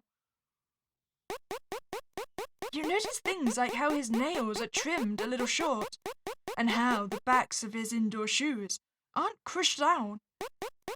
Up until this moment, you'd thought he was boring. But now, you're the only person in the world who's noticed this side of him. It's ridiculous, but it feels like a stray cat has chosen you, and only you. Heart racing. You take the stairs 2 at a time. After all, the music room is on the 5th floor. Trying to steady your breathing so no one notices how winded you are, you push open the door to the music room. Sorry, I was totally taking class in my dream just now. You dodge the teacher's scolding with a joke and quickly hurry to your seat. As the teacher plays the piano, you find yourself staring at his back again. Since he's so tall, you've always ended up staring at his back during class anyway. You notice a loose thread on his cardigan, then a bit of lint. No matter what, your eyes keep returning to his back. His hair looks stiff, but also kind of soft. Weird. I wonder what shampoo he uses.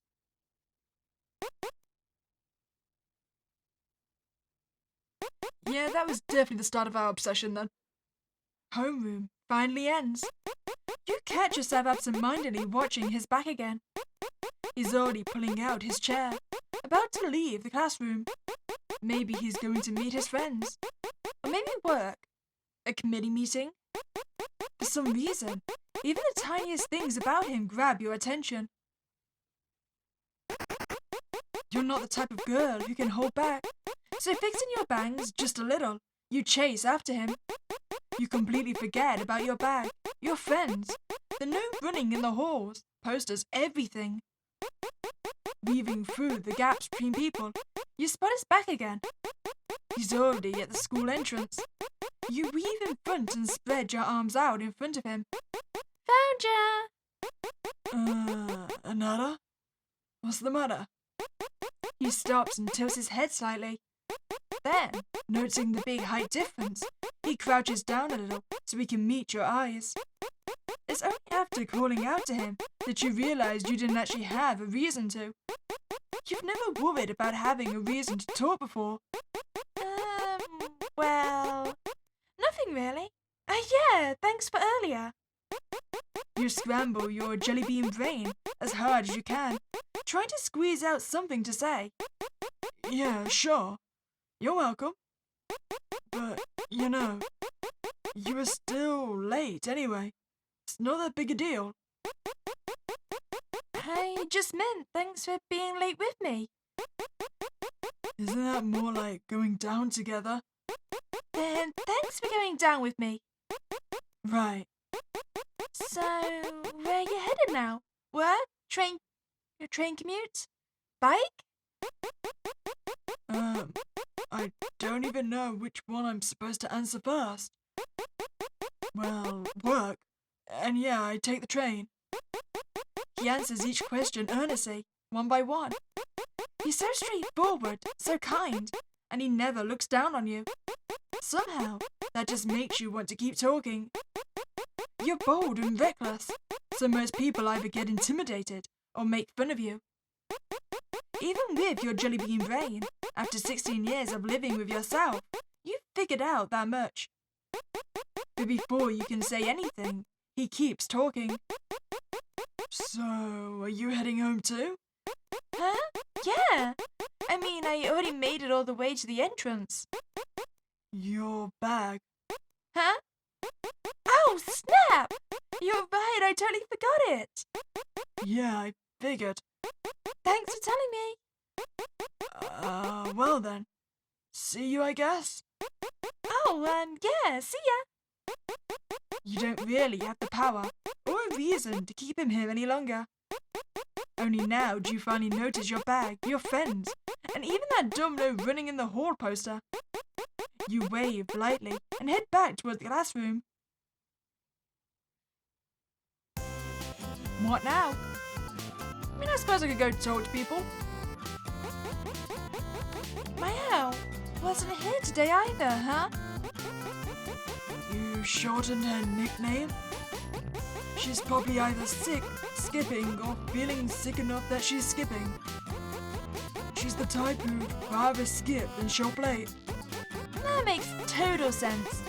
I just hope she's not actually sick. That's still questionable, but I guess. Guyan is placing a piece of chocolate in a coon's palm. Homework just ended, and you bolted. Were you bursting for a toilet or something? Surely you could say it more delicately than that. Want some chocolate? Sure. Hey, that was mine.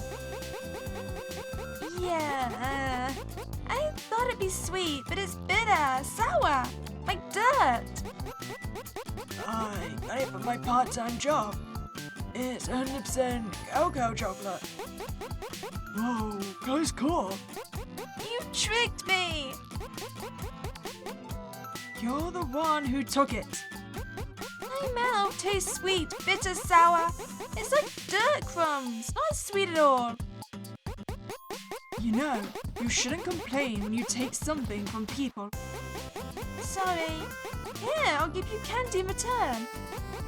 And stay back. No, it's just normal candy. Oh, you're back. Here, you're back. Mimi went off to her committee meeting. Thanks. I totally forgot about it. When you returned to the classroom, Takamura was waiting with your bag in hand. Come to think of it, why'd you leave me here? Remembering why you ran off to the classroom, you asked her about what happened earlier in the day. For the record, I did try to wake you up. What was I supposed to do? I had calligraphy and Mimi had art. Still, you could have been late with me. You take music, right? We all ended up in different rooms anyway. That's not fair. I'm no good at calligraphy or art. Too messy. girl from the next class is chatting with a classmate. She must have come to pick up a friend. You notice the trendy mascot backpack she's wearing and call out to her without thinking. That backpack's super cute! Oh, thanks! Where'd you get it? Placed by the west exit. How do I explain it? Like a back alley shop run by an old lady? Yeah, that's the one. Wait, you know the place too? Of course, I go there all the time. The selection's kind of random, but the hair ties are cheap. Huh, I never pictured you shopping there. Really? You got more of a subculture vibe, like Villa Vanga, Volcane, and word salad. I love word salad. That's so true. I like things that are cute, but not just cute. It was such a pain finding clothes that looked like a uniform. So your outfit's amazing. Right? Isn't it cute? The fact that we can choose our own clothes and bags is the whole reason I picked this school. It's time to leave then. Head to the school gate.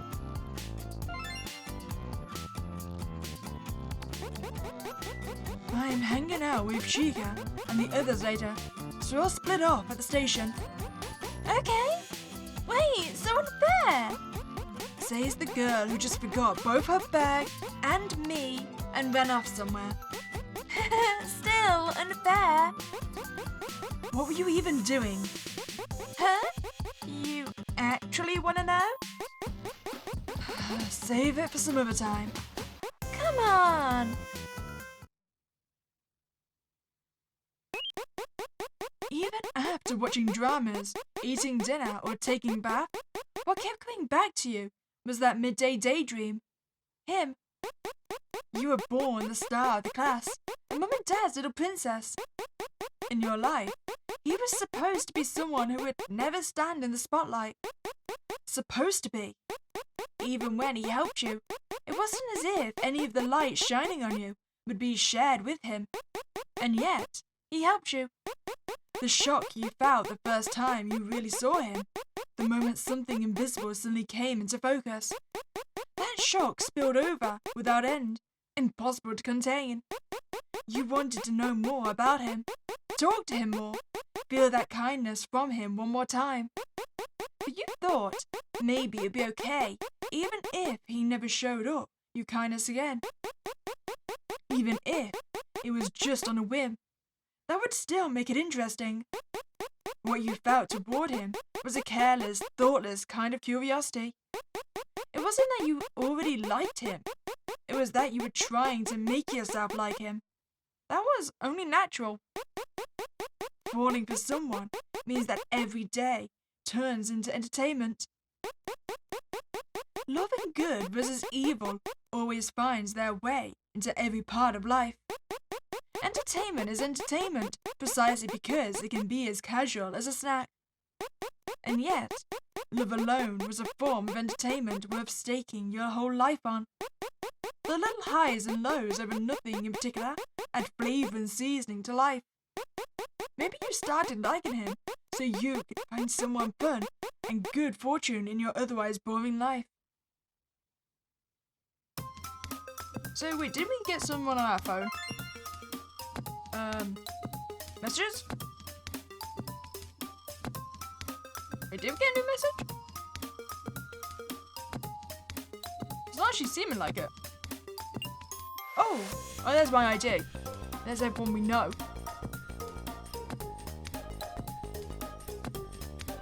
Guess we didn't get any new messages then? Is that a teacher? Okay, so we gotta dry our hair then. You sit down in front of the dresser. I want a new lip balm. One of your favourites is just about to run out. The cap is smooth and shiny, like a sea-shirt, and the handle is a gentle mint green. Best of all, the stick itself is shaped like a cat. It's cute, easy to use, and no doubt one of your favourites. But now, you've used it so much that a big groove is formed between the two ears. Now, it's not a cat anymore. It's a nightmare beast.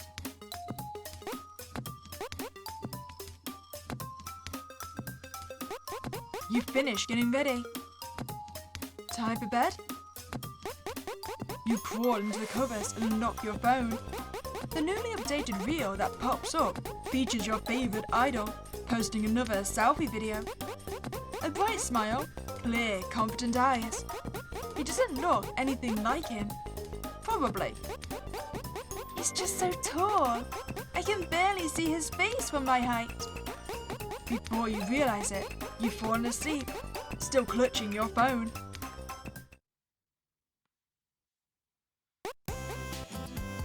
It's June. Outside the window, heavy raindrops drum against the ground.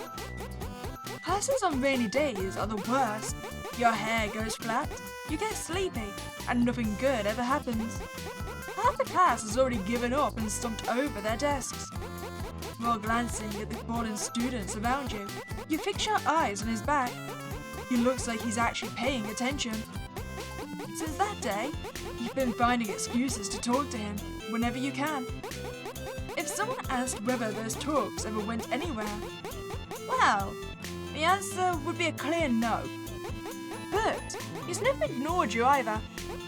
Feeling mischievous, you slowly reach forward and slip your hand into his pocket to grab his phone. Of course it's locked, but that doesn't matter. You press the power button twice to open the camera. Then, you motion for a coon to come over. He grins and flashes you a perfect thumbs up. You cover the speaker hole with your sleeve, ready to go. The two of you perfectly in sync, only for moments like this, strike your best poses and snap a selfie on his phone. I'm totally setting this as his wallpaper. That's evil! Even though it's during class, you and a coon manage to pull off your prank and quietly slip his phone back into his pocket.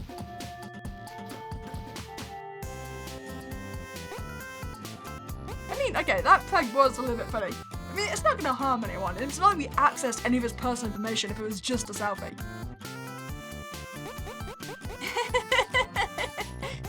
Oh no, he noticed!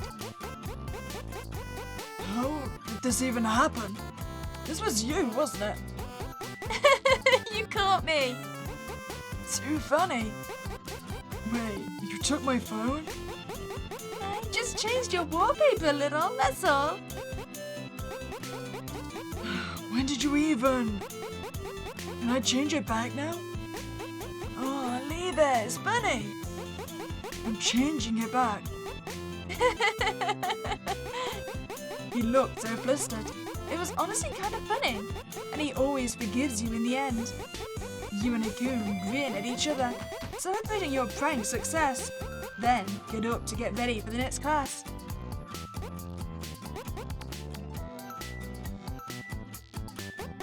Homeroom finally ends. Takamura, me, let's go home. Sorry, I've got a committee meeting today, so I might not be able to go with you. What? Then quit your committee. I can't do that. You can stay until it's over. I mean, that's fair. Takamura, you got work today? Nope. Great, then let's kill time in the classroom. Well, I guess we can just chat with people, or we could just speak to him. I'll speak to Takamura first. You know, I do have plans too, but fine, whatever. You always say that, but you still hang out with me anyway. You're the one who's always running off doing whatever you want. Yeah, but that way you get to go to all your sorts places too. You really are something else. The seats are empty. Looks like both Meow and Ayahara are off today too. Those two probably just ditched school again to hang out somewhere. Now it's finally time to speak to him. His desk. Not a single doodle on it. to you, that's almost impossible to imagine. Your own desk is covered in stickers, not to mention the graffiti. Oh. Well, I guess that killed a little bit of time. Time to go.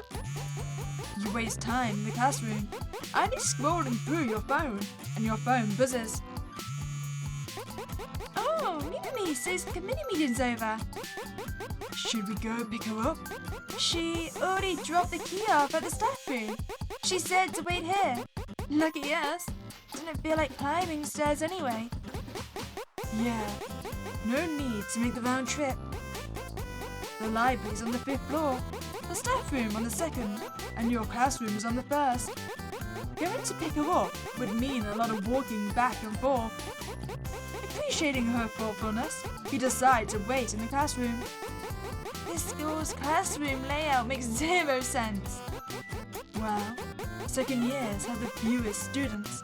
It can't be helped. Doesn't matter. It's still annoying. Sorry to keep you waiting. Welcome back. Wait, why is Kimi with you? We're on the same committee. Yeah. Do you talk with him often? Actually, we picked the same elective. Music. That's technically true. Huh. Didn't expect him to be this easygoing. What's this mysterious combo chatting about? And whoa, you're tall! How tall are you?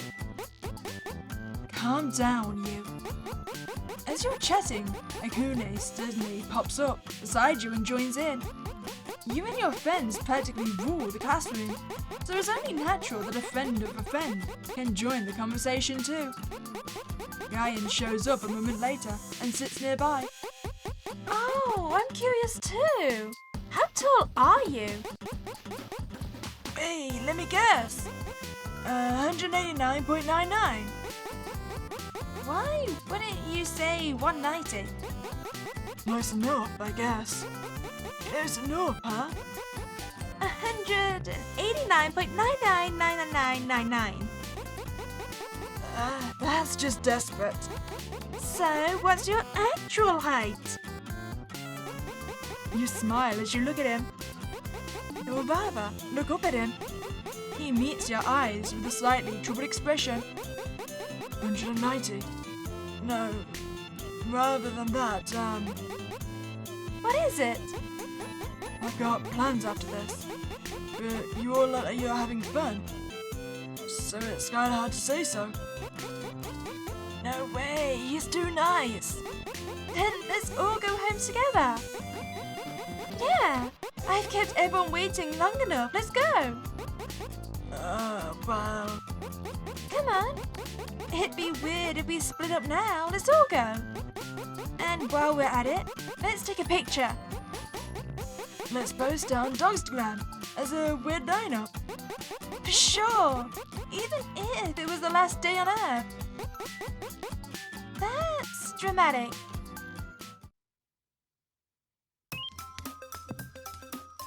Wait, no, I am getting messages. Why am I not finding them? Okay, that is not messages. I've gone on the wrong thing. Oh, there it is. So is that our photo? Oh, we're all adorable. I think Kimi is hiding though. Today's photo. Thank you. I think that's the only message we actually got. Wait, more? Says here weird lineup. That's what makes it good. Some guys are half out of frame, look. That's cram tight. Thanks for the pic. Now I show this to Takamura in the group. Was expecting that. Okay, so dry our hair. You sit down in front of the dresser. You're in such a good mood today. You feel like you could hug just about anyone. Caught up in the moment, everyone ended up taking a picture together. The weather may have been gloomy, but everyone's smiles are so bright, they seem to outshine the rain. Everyone except for one person.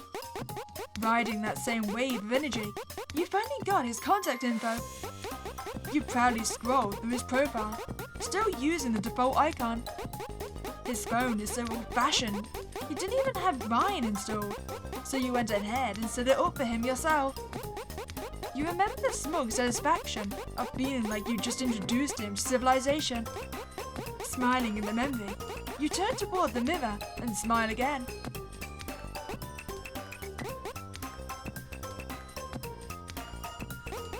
You finish getting ready. You can't take your eyes off his half-hidden face on the screen. For some reason, you're completely absorbed. The photo you're staring at is the one everyone took together today. In the back row, he's barely in frame, looking a little uncomfortable. You love that uneasy look of his, that much that you're sure of it. It's funny. And somehow you can't stop looking at him. He's got longer lashes than you expected. You can feel it. You're starting to like him. And liking more things just makes life more fun. The more the better. Ever greedy and carefree, you see him as the perfect new source of entertainment. A classmate, a boy who's caught your attention. I'm so glad I managed to get his Ryan info in all the chaos. You hadn't been able to come up with anything clever to say. You probably would have been turned down if you asked directly, and you were afraid of that. So instead, you dragged everyone in and made it look like an accident. Because getting hurt is the last thing you want. You went with a sly, pathetic, least painful option. But really, telling someone how you feel always means laying your heart bare before them to see. It's what people do when they wish for something. Were you always this uncertain of yourself? You start to feel a little embarrassed, burying your face in the pillow. At some point, you drift off to sleep, still holding your phone in your hand.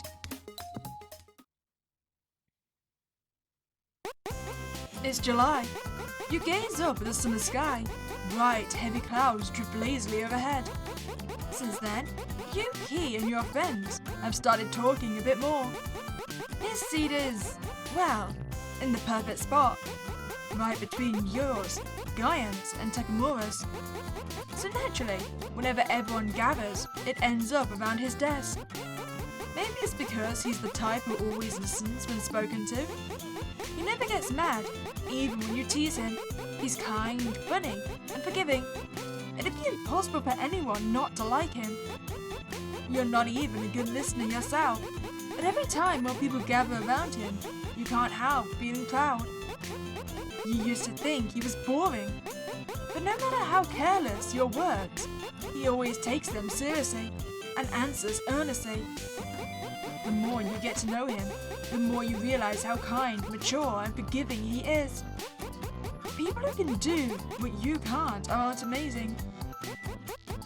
He has so many things you don't. Before you knew it, you'd grown to love talking with him. But lately, you can't stop wondering, how does he feel about you? After all, you only got close because he seemed interesting. You didn't care if you annoyed him back then. In fact, you found it fun to watch him get flustered. And him forgiving you in the end, it always made you feel at ease. I think we've gotten pretty close. I mean, out of everyone in class, I definitely talk to him the most. Okay, there we are just assuming things again. Even so, the only time he talks to you first is when he's passing along a handout. Whenever the two of you chat, it's always you who starts the conversation. When you do talk, it feels like you're really friends. But the fact that he never takes the step closer of his own somehow makes him all the more endearing. You just can't look away. If he ever said he didn't like me at all, I might actually die. Don't worry, that happens after you die. You have no idea how you'd ever get him to say something like that. Your head is just full of impossible daydreams. In reality, even when you invite him out, he always says he's got work or something to do at home. No matter what you invite him to do, he never says yes. But today is different. It's finally after school, the moment you've been waiting for. Today, you're going to get him to promise to hang out with you. Not a sudden weekend invite this time. You're telling him the date way in advance, so he's sure to come. There's a fireworks festival next month during summer break. If that's far ahead, he'll definitely be able to come. You hope. You haven't even made plans yet, but you're already thinking about the yukata you'll wear. Wait, where is he? Meow's seat has been empty for a while now. Might she have to repeat the year? You vaguely remember Mimi saying she'd seen her at the hospital the other day. Hopefully it's nothing serious. If it were, she would have at least sent a message, so it must be nothing to worry about. Hey, guess what? Ah, you're wearing lip gloss, a new one. Yeah, it's the one you recommended to me. She smiles softly, her lips coated in a glossy apricot pink. Mimi always follows the school rules to the letter, so she only wears tinted lip gloss after classes are over. Just like you predicted, the warm tone suits her perfectly, her soft full lips framed neatly and shining gently. You love that about her, how she always tries the things you recommend right away. I knew it would look good on you. Warm colours suit you so well. Yeah, I was surprised too. I'd never have chosen something this bright for myself. Guess I'm on my way to becoming a makeup artist. Now it's time to leave. He's stuffing his textbooks into his bag. If you don't say something now, he's going to leave. Should you ask him to hang out? I don't think we really get a choice. Go for it.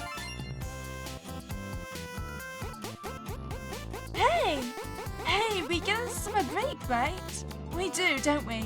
It's summer vacation. Well, yeah. It's called summer vacation for a reason. Yes, August 25th. Keep that day open, please. And if possible, all the other days too. Wait, that's too sudden. Thanks for always inviting me. But I never know when I'll have to work, or when I'll need to help out at home. Right, yeah, that's true. So, I'll let you know once I know for sure. No way, for real? What are you so surprised about? Yay! I really don't know what my schedule will be, so I can't make any promises, sorry. Still, I really want to see what you normally wear. It's not that exciting, honestly. I mean, I do think you're really interesting, but I've got no expectations or anything. Anyway, I'm holding you to it. Come on, let's walk to the station together. As he adjusts the strap of his backpack, you instinctively shift your own bag onto your shoulder. When he says no, he means no, so this must be his silent way of saying yes. Oh man, he surrenders an inch and we just run with it, don't we? He said maybe, okay? You have to take the maybe.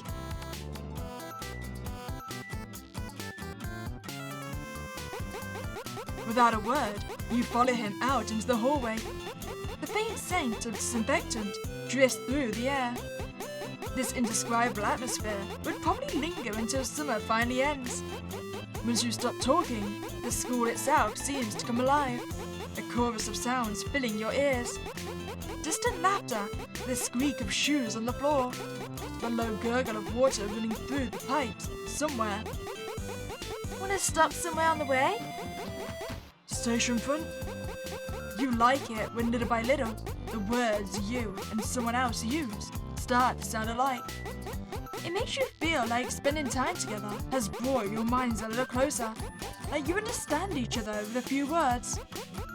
That's exactly what this moment feels like now, and realizing he was thinking the same thing as you makes you quietly happy.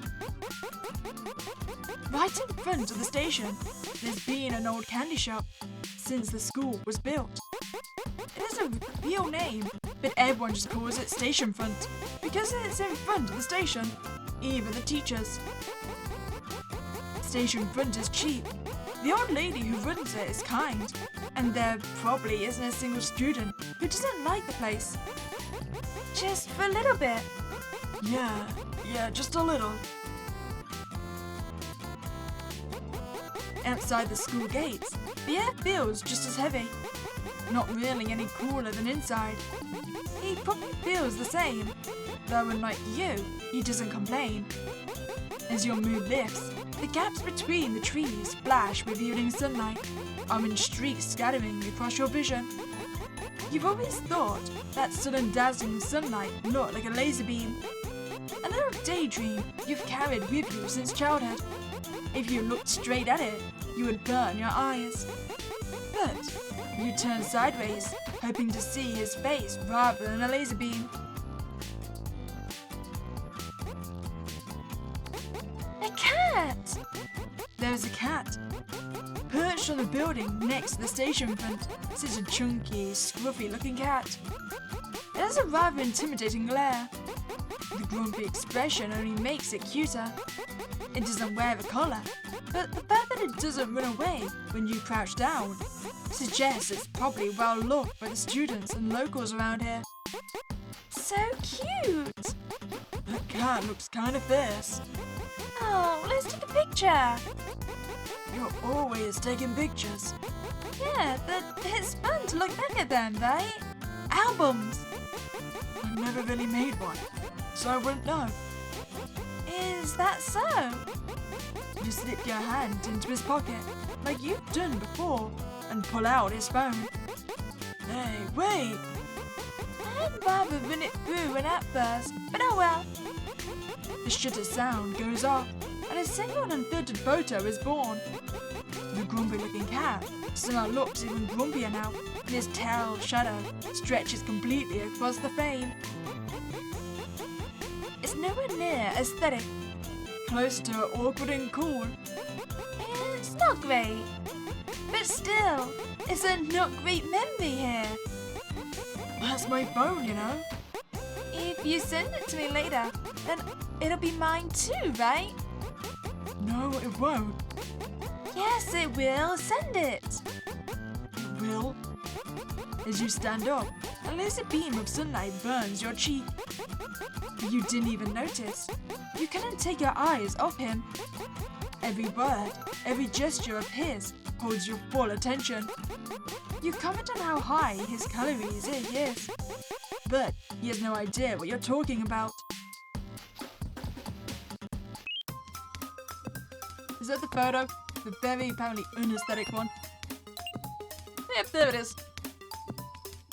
Grumpy cat.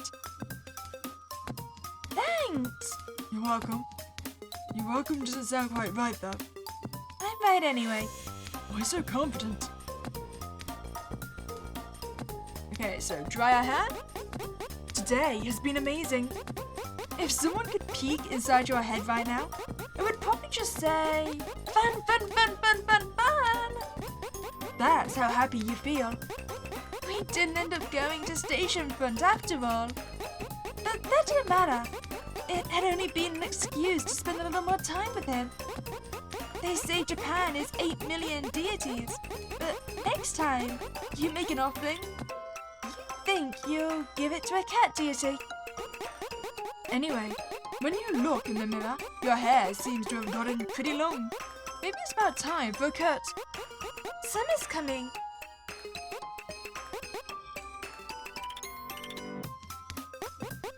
You finish getting ready. You crawl into the covers and unlock your phone. That's when you realize you haven't checked the social media of your favorite idol in a while. Even after all this time, he's still as cool as ever, and your love for him hasn't faded one bit. And yet, you hadn't been keeping up with his updates at all. You used to be so obsessed, but it's strange how people change.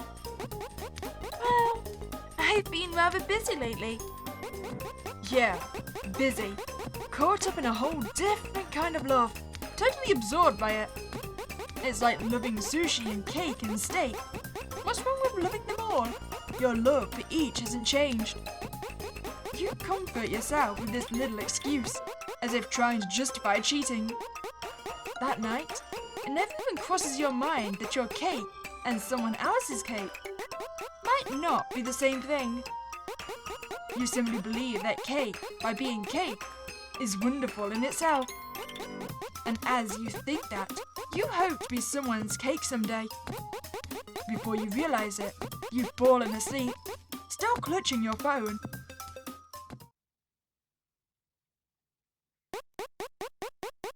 I'm not gonna lie, seeing inside her head scares me sometimes. I'm really concerned about your questionable logic, especially because I know where it leads to. Once today's over, summer break begins. The classroom is already in high spirits, and maybe the teacher picked up on that. Because class, day, is nothing more than an explanation about summer break and a single handout. If we finish the worksheet during class, we're free to chat. And if we don't, the teacher says we can just turn it in by the start of the second term. In other words, if you just decide to make it homework from the start, you can talk the whole time. Most of the class has already stuffed their worksheets into their bags. You shove yours in too, then reach for his. Ah! You're done already? I just wrote my name. You know, it's more efficient to do it at home. There she goes again. Wouldn't it be more efficient to do it at school? That's absolutely true. But still, I'm slacking off too. Anyway, which beach are we going to? Can I have that back, please? She'd do it for you. When Akune starts talking, Guyan leans in too. No way I'm giving it back. Your little act of mischief lasts just over 129 seconds. He turns his body towards the group, pencil in hand. Looks like he's planning to finish the worksheet while listening to everyone. How skilled of him. You're not usually like this. You just wanted to hear his answer about hanging out together. You stare at your phone night after night, but can't find the courage to ask online. So, you decide to ask him directly the next day. But then, you realise you can only ask when no one's around. You can't do it in front of anyone. And so, the cycle repeats itself. Every day, you tease him just a little, then stop short, and before you know it, it's the last day before summer break. Because, what if he said no? You'd lost plenty of little battles already, but you've never done anything just out of habit. You were always serious. That's why you always ended up a little bit bloodied. Even if you did 1,000 times over, you'd still be scared of getting hurt. Everyone's chatting about what they want to do over summer break. You have plenty of things you'd like to do too, but none of that matters now. You don't want things to fade away softly. You brace yourself ready to get messy. Today's the day. But no, now is not the time. I'll ask after class. After school for sure. Or so you thought. But as soon as homeroom ends, Koba-sensei calls you over, and you have to head to the staff room. Because you've been late so much, you missed picking up part of your summer homework. You'd secretly hoped you could get away with it and have less work to do. But how naive of you. It was clearly your own fault. Yet you still got a long, exhausting lecture. When you finally made it back, not only was he gone, so was the rest of the class. A bead of sweat slid down your spine. Right, school class is early today. They're locking up soon. You bolt out of the room. Everyone's probably at the shoe lockers, but he is the type who goes straight home. Who cares about making plans to hang out later? If you won't see him for a while, you can't just let it end without saying bye. Your bangs are probably a total mess by now, but still, seeing him is more important. The moment you burst into the hallway, you hear a familiar voice. It feels like everyone had just left the classroom a second ago. You slow your pace as you watch their backs fade away. Then, you come to a stop. In the distance, you see him from the side. A view you hardly ever get to see when he's close. Surrounded by everyone, smiling. His eyes narrow gently, calm and warm. Even though you're not there. You're the one who always thought that the more things you love, the better. You're the one who felt proud every time more people gathered around him. But what about you now? The contradiction and loneliness feel like they're about to tear you apart. For a moment, you want to disappear. The confidence you were starting to regain deflates faster and faster. He really is a good friend. And now, he's become that kind of good friend to everyone else too. You have no idea how to fit into that anymore. You like him. You love your friends. So why does it hurt so much? When's the festival again? The fireworks festival. The 25th, I think. I already promised the volleyball group, so I'll have to pass. Usually, this is when you'd shout sorry to keep you waiting and jump right in. But no one notices you when you don't say a word. Why don't we all just go together? Like as a big group? Yeah. Why not? Just invite whoever. We'll probably run into each other anyway. You should come too, Kimi. I want to see what you normally wear. I bet he wears stuff that looks like his uniform. White shirt, black pants. How'd you even know that? You want to shout, wait. You don't want to hear his answer. If he nods, it'll be like he's forgotten all about you. But if he can't go with everyone, then he probably can't go with you either. Thanks for inviting me. I'm afraid I'm already booked up. Still, we still might bump into each other. You cover your face with both hands, lean your back against the wall, and slowly slide down to the floor. It feels like every vein in your body is tightening with a sharp squeak. Is it okay to hope? Could it be that even though he looks so happy with your friends, you're the one who matters more to him? But if you're wrong, this time you'll bleed out. Not just from your heart, but from your whole body. Your legs give out. You can't find the strength to move. There's no way you can walk right now. On the last day of term, you didn't manage to say bye to your friends. Or to him. Finally got it in. This pouch is way too small. But if it were any bigger, it'd basically be a gym bag. Still, I did my best. It's cute. I'll send him a picture since I worked so hard. What do you think?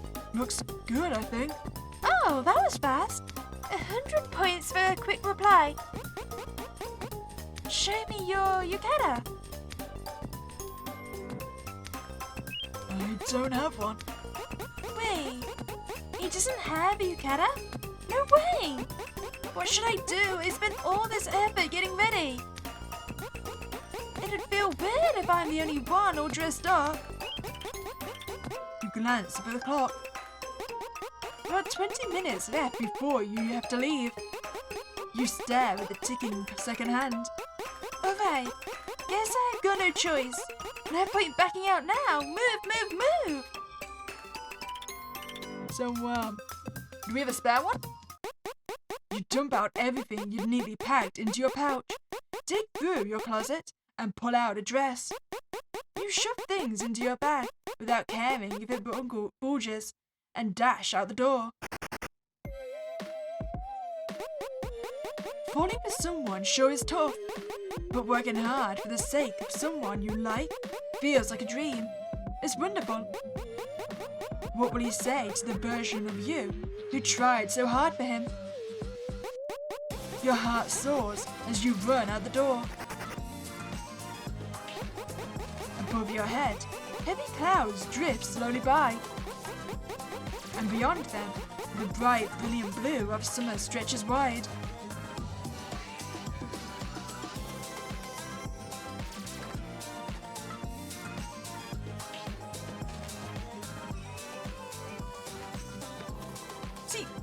though we were bugging him, a part of me thinks he does actually like us. At least a little bit. I mean, why else would he have agreed to go to the fireworks festival with us?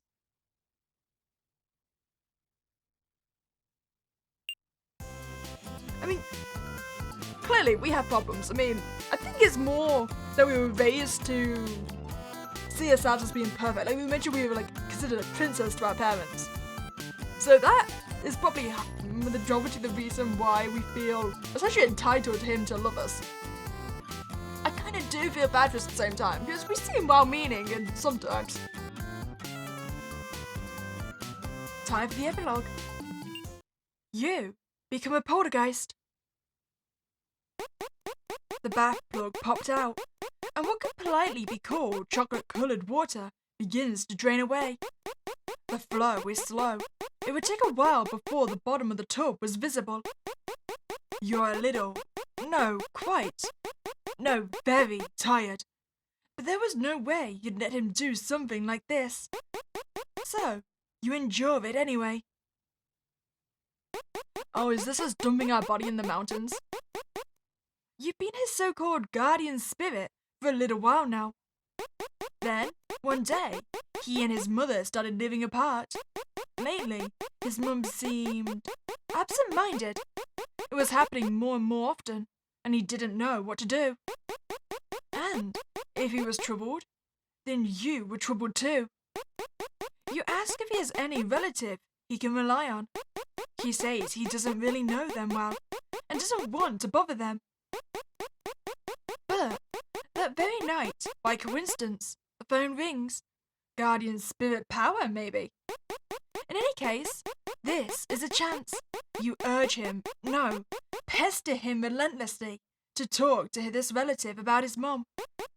At first, he hesitates, but eventually begins to speak, haltingly, over the phone. The relative tells him not to worry about a thing. Apparently, he'd never known that it was okay to rely on adults. He was worried about being a burden, but family helps each other, no matter what. The relative promised to visit soon to talk things over properly. You are thrilled. Mission accomplished. Wait, if they're coming over to the house, we definitely need to remove the corpse from the bathtub. That would bring up a lot of questions. And it's gonna smell by this point. But your satisfaction doesn't last long. Soon after, you notice something that is impossible to smile about. My corpse! With a gurgle and a splash, water twists down the drain, and at last, the bottom of the tub comes into view. Hygienically, the bathtub is already a disaster. Morally speaking, it is also not ideal. Of course, it is equally mortifying. You try to ask him casually what he's been doing for baths, and he says he's been going to the public bathhouse ever since he could see you. When you see your own body emerge from the bottom of the tub, you are genuinely relieved that he's been using the bathhouse instead. Gross! Thank goodness I don't have to touch that directly. You'd always been self-conscious about your small frame, but the body that surfaced now is far smaller than you remember. Yeah, decaying will do that to you. I also imagine we're kind of bloated by this point, right? Since we've been submerged in water for so long. Using your newly acquired poltergeist powers, you wrap it carefully into an old bath towel. The towel, already frayed and thin, quickly turns brown, green and red. You wrap it up neatly, almost tenderly, and the way someone might fold the laundry. It's not like you were going to hand it over to the police. You both agreed to take it deep into the mountains and say farewell. This was probably the last turning point for him to start living properly. It was the last chance for your parents to know that you were gone. But for him to keep living properly, he's already been hurt too many times. If he were to do things properly, he wouldn't be able to live a normal life, and he wouldn't be able to see his mum again. When you imagined a future where he'd have to endure even more pain, you just felt exhausted. I mean, yeah, he would also be charged with a crime as well, right? I mean, he didn't kill us, but he's known we were dead and where the body is, and he didn't report it. So, he wouldn't get charged with, like, murder or anything, right? It'd just be, like, an obstruction of justice, maybe? More than angry, he wanted to cry. Since you became his guardian spirit, he'd been nothing if not loyal to you. If you asked him to tell everyone the truth, he'd probably do it before the day was over. Maybe, deep down, he knows that's the right thing to do. But his loyalty only makes you feel uneasy. He was kind, burdened with guilt, and believed it was his responsibility to make you happy. He thought that by obeying you, he was fulfilling your wish. But for you, as his guardian spirit, happiness means being happy together with him. So, you choose to trust his loyalty and ask him a single request. You watch as fallen leaves gather atop his shoes. With every step he takes, soft, weightless leaves land on his feet and slip away again. This summer mountain is nothing like you'd imagined. The leaves gleam bright green, and a river murmurs somewhere nearby. Tall trees block out most of the sky, and the air hangs thick and heavy. Strange mushrooms have grown here and there, things you've never seen before. Reality had a painfully low resolution. He must have been walking for quite some time. Seeing him struggling to breathe, you can't help but cry out. Hey, maybe now's a good time? With guardian spirit power and all, I'm sure we can pull this off. You think so? His voice muffled through the mask as a little faint. He wipes the sweat from his forehead and looks at you. Yeah, come on, dig here. Woof woof. I doubt we'll find any treasure. Maybe not, but someday my corpse might turn up. Not sure how to respond to that. Don't worry. If anyone tries to get their hands on this place, I'll take care of them. Maybe break an arm or two.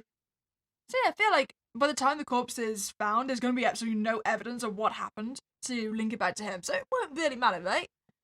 To be fair, was there any evidence anyway?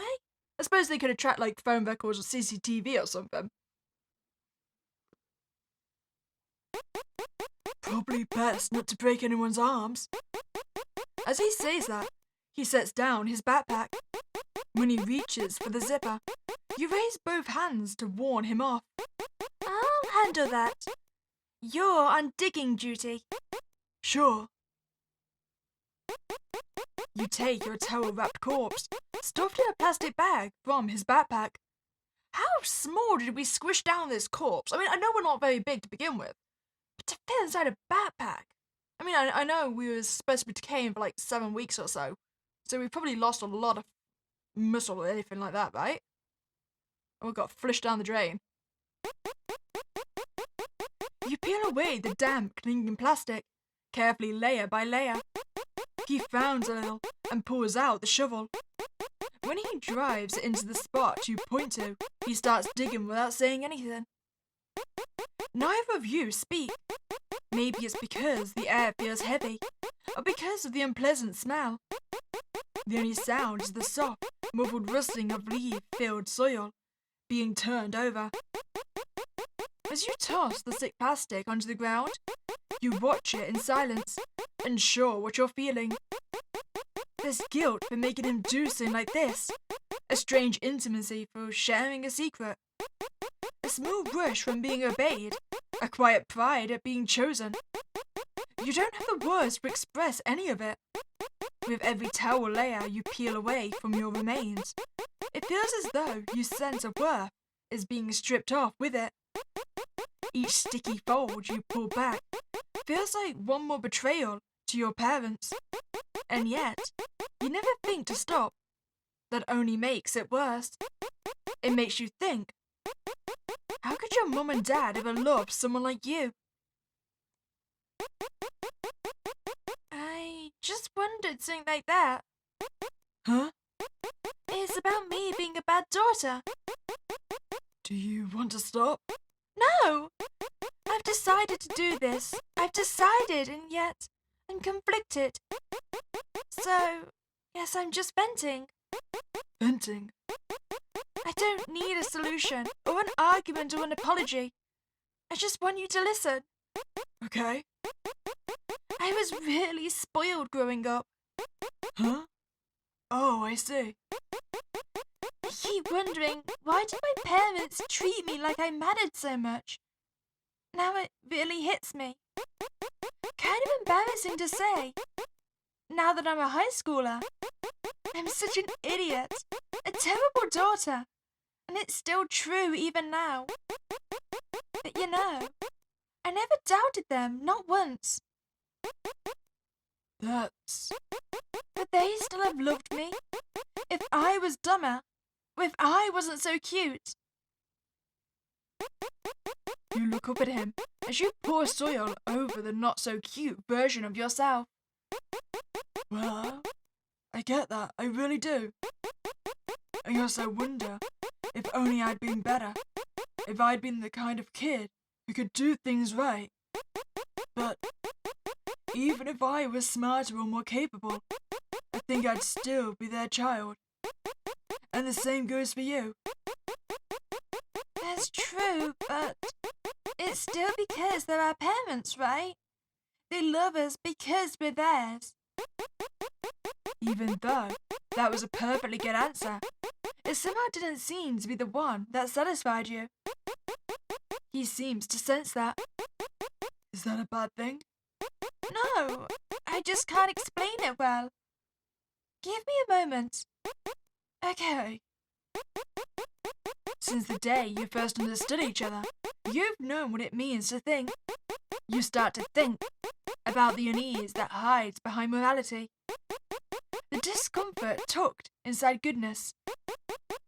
Loving your family is supposed to be a good thing, right? And being kind to people is also supposed to be a good thing. Yeah. Are they wrong? Not wrong. I really love that you're kind, but, He's kind to you because the moral standards he's set for himself are high. To him, helping someone in trouble is just the natural thing to do. You're not someone he wants to be kind to. You're simply someone he needs help. In the same way, to your parents, you belong to the category of family. That's why they care about you. But that isn't enough. The category that comes with the bonus of affection is not family or friend. It has to be you. Whether it's family or friends or lovers, at the root it's all the same. You want someone to choose you with their whole heart. How arrogant! To wish someone would see you as you are, in a world that's taken for granted, a virtue so pure, you'd be mocked for doubting it. What a selfish wish, and yet, you still want it. With that small, fragile philosophy, you finally understand the source of your frustration with his loyalty. You puff out your non-existent chest and take a deep breath. hey, remember that one time between classes when you told me I was going to be late? Which time? Huh? It happened more than once, didn't it? So I'm not sure which one you mean. Huh, fair. After a while, you kept waking me up, so I figured I could sleep as much as I wanted. Even Takamura called you my alarm clock. So I was an alarm clock without even knowing it. When I think about it, you never just left me behind. You're seriously kind. Huh. So, did you figure out what you wanted to say? Oh, right, yeah. I was just wondering why you always did that. You're nice, you know. That's kind of hard to agree with. Fair enough. It's just... it hurts to ignore people. If I pretend not to notice, it keeps bothering me afterward. So yeah, I've never thought of myself as kind. Then, if it hadn't been me sleeping through class, you'd still have woken them up. Yeah, I think so. Probably. See, I feel like this is the problem we're getting from the parenting. Because the parents favored us so much, we now like to think of ourselves as being like the most important. So when he says it didn't matter that it was her, simply that it was someone, it kind of burns her properly. Like you said, she's not being chosen specifically, and that hurts. But at the same time, she just basically admitted to being a bit of a user. Like, he just ain't nice for us, and now we're going to take advantage of it and force him to keep doing it just for our own personal gain. So yeah, I think we really got screwed up by the whole spoiling situation. Right. Because that's who he is. That's the type of guy you fell for. And if you hadn't, you'd have gone on living oblivious and happy. Saved by his moral compass, and now cursed by it. Some ghost you are. Whatever I was thinking, I forgot. Something important? Yeah, but I figured it out on my own. I see. Because out of everyone you couldn't ignore, I'm the only one you went this far for. You're kind, so yeah, you probably would have done the same for someone else. But if it hadn't been me, things wouldn't have gone this far. Gone this far means both the good and the bad. You look up as to assert your conviction, and he lets out a long breath. He told you that there's no one else like you. The earth gives a soft rush as it settles. Your poltergeist powers seem to have finished their work. The unlovable version of you will probably never see the light of day again. Okay, let's go home. What should we do when we get back? Nothing, really. Oh, I didn't fill out the career counseling form. That's not what I mean. Come on. Since we're out, let's grab dinner. You mean by myself? Well, that's what everyone else would see. What do you want then? We used up a lot of energy. How about a grill place? I'll pass. Then where do you want to go? You're letting me decide? Of course. I can only stay by your side anyway. I might complain though. He ends up coming all this way because of you. And thanks to you. Even if you can't do everything right, if every mistake you make is something only you could create, then every part of it, all of it, is completely, achingly precious. That proud, tender sense of regret grows stronger the more you think about it. But if you can go anywhere with him, then carrying this much weight is nothing. The depths of paradise, it turns out, is much wider than you ever imagined. I mean, it was. I won't say it's a cute epilogue, because the problem is we did just bury our own corpse. Well, our own mush, let's face it at that point. I'm still not entirely sure this is going to be a good ending for us. I feel like eventually he is going to go insane with having us as a ghost constantly around him. Or he's going to start looking insane to other people.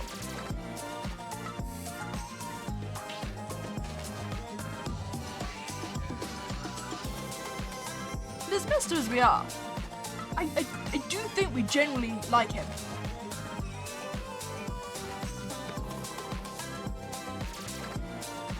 I'm still not convinced whether he likes us or not though, or whether now he just feels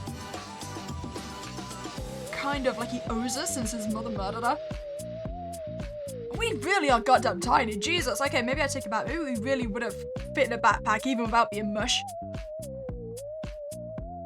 Well, I hope you enjoyed your time here. If you did, please like this video and subscribe to this channel. Have a spooky day and I'll catch you next time, guys.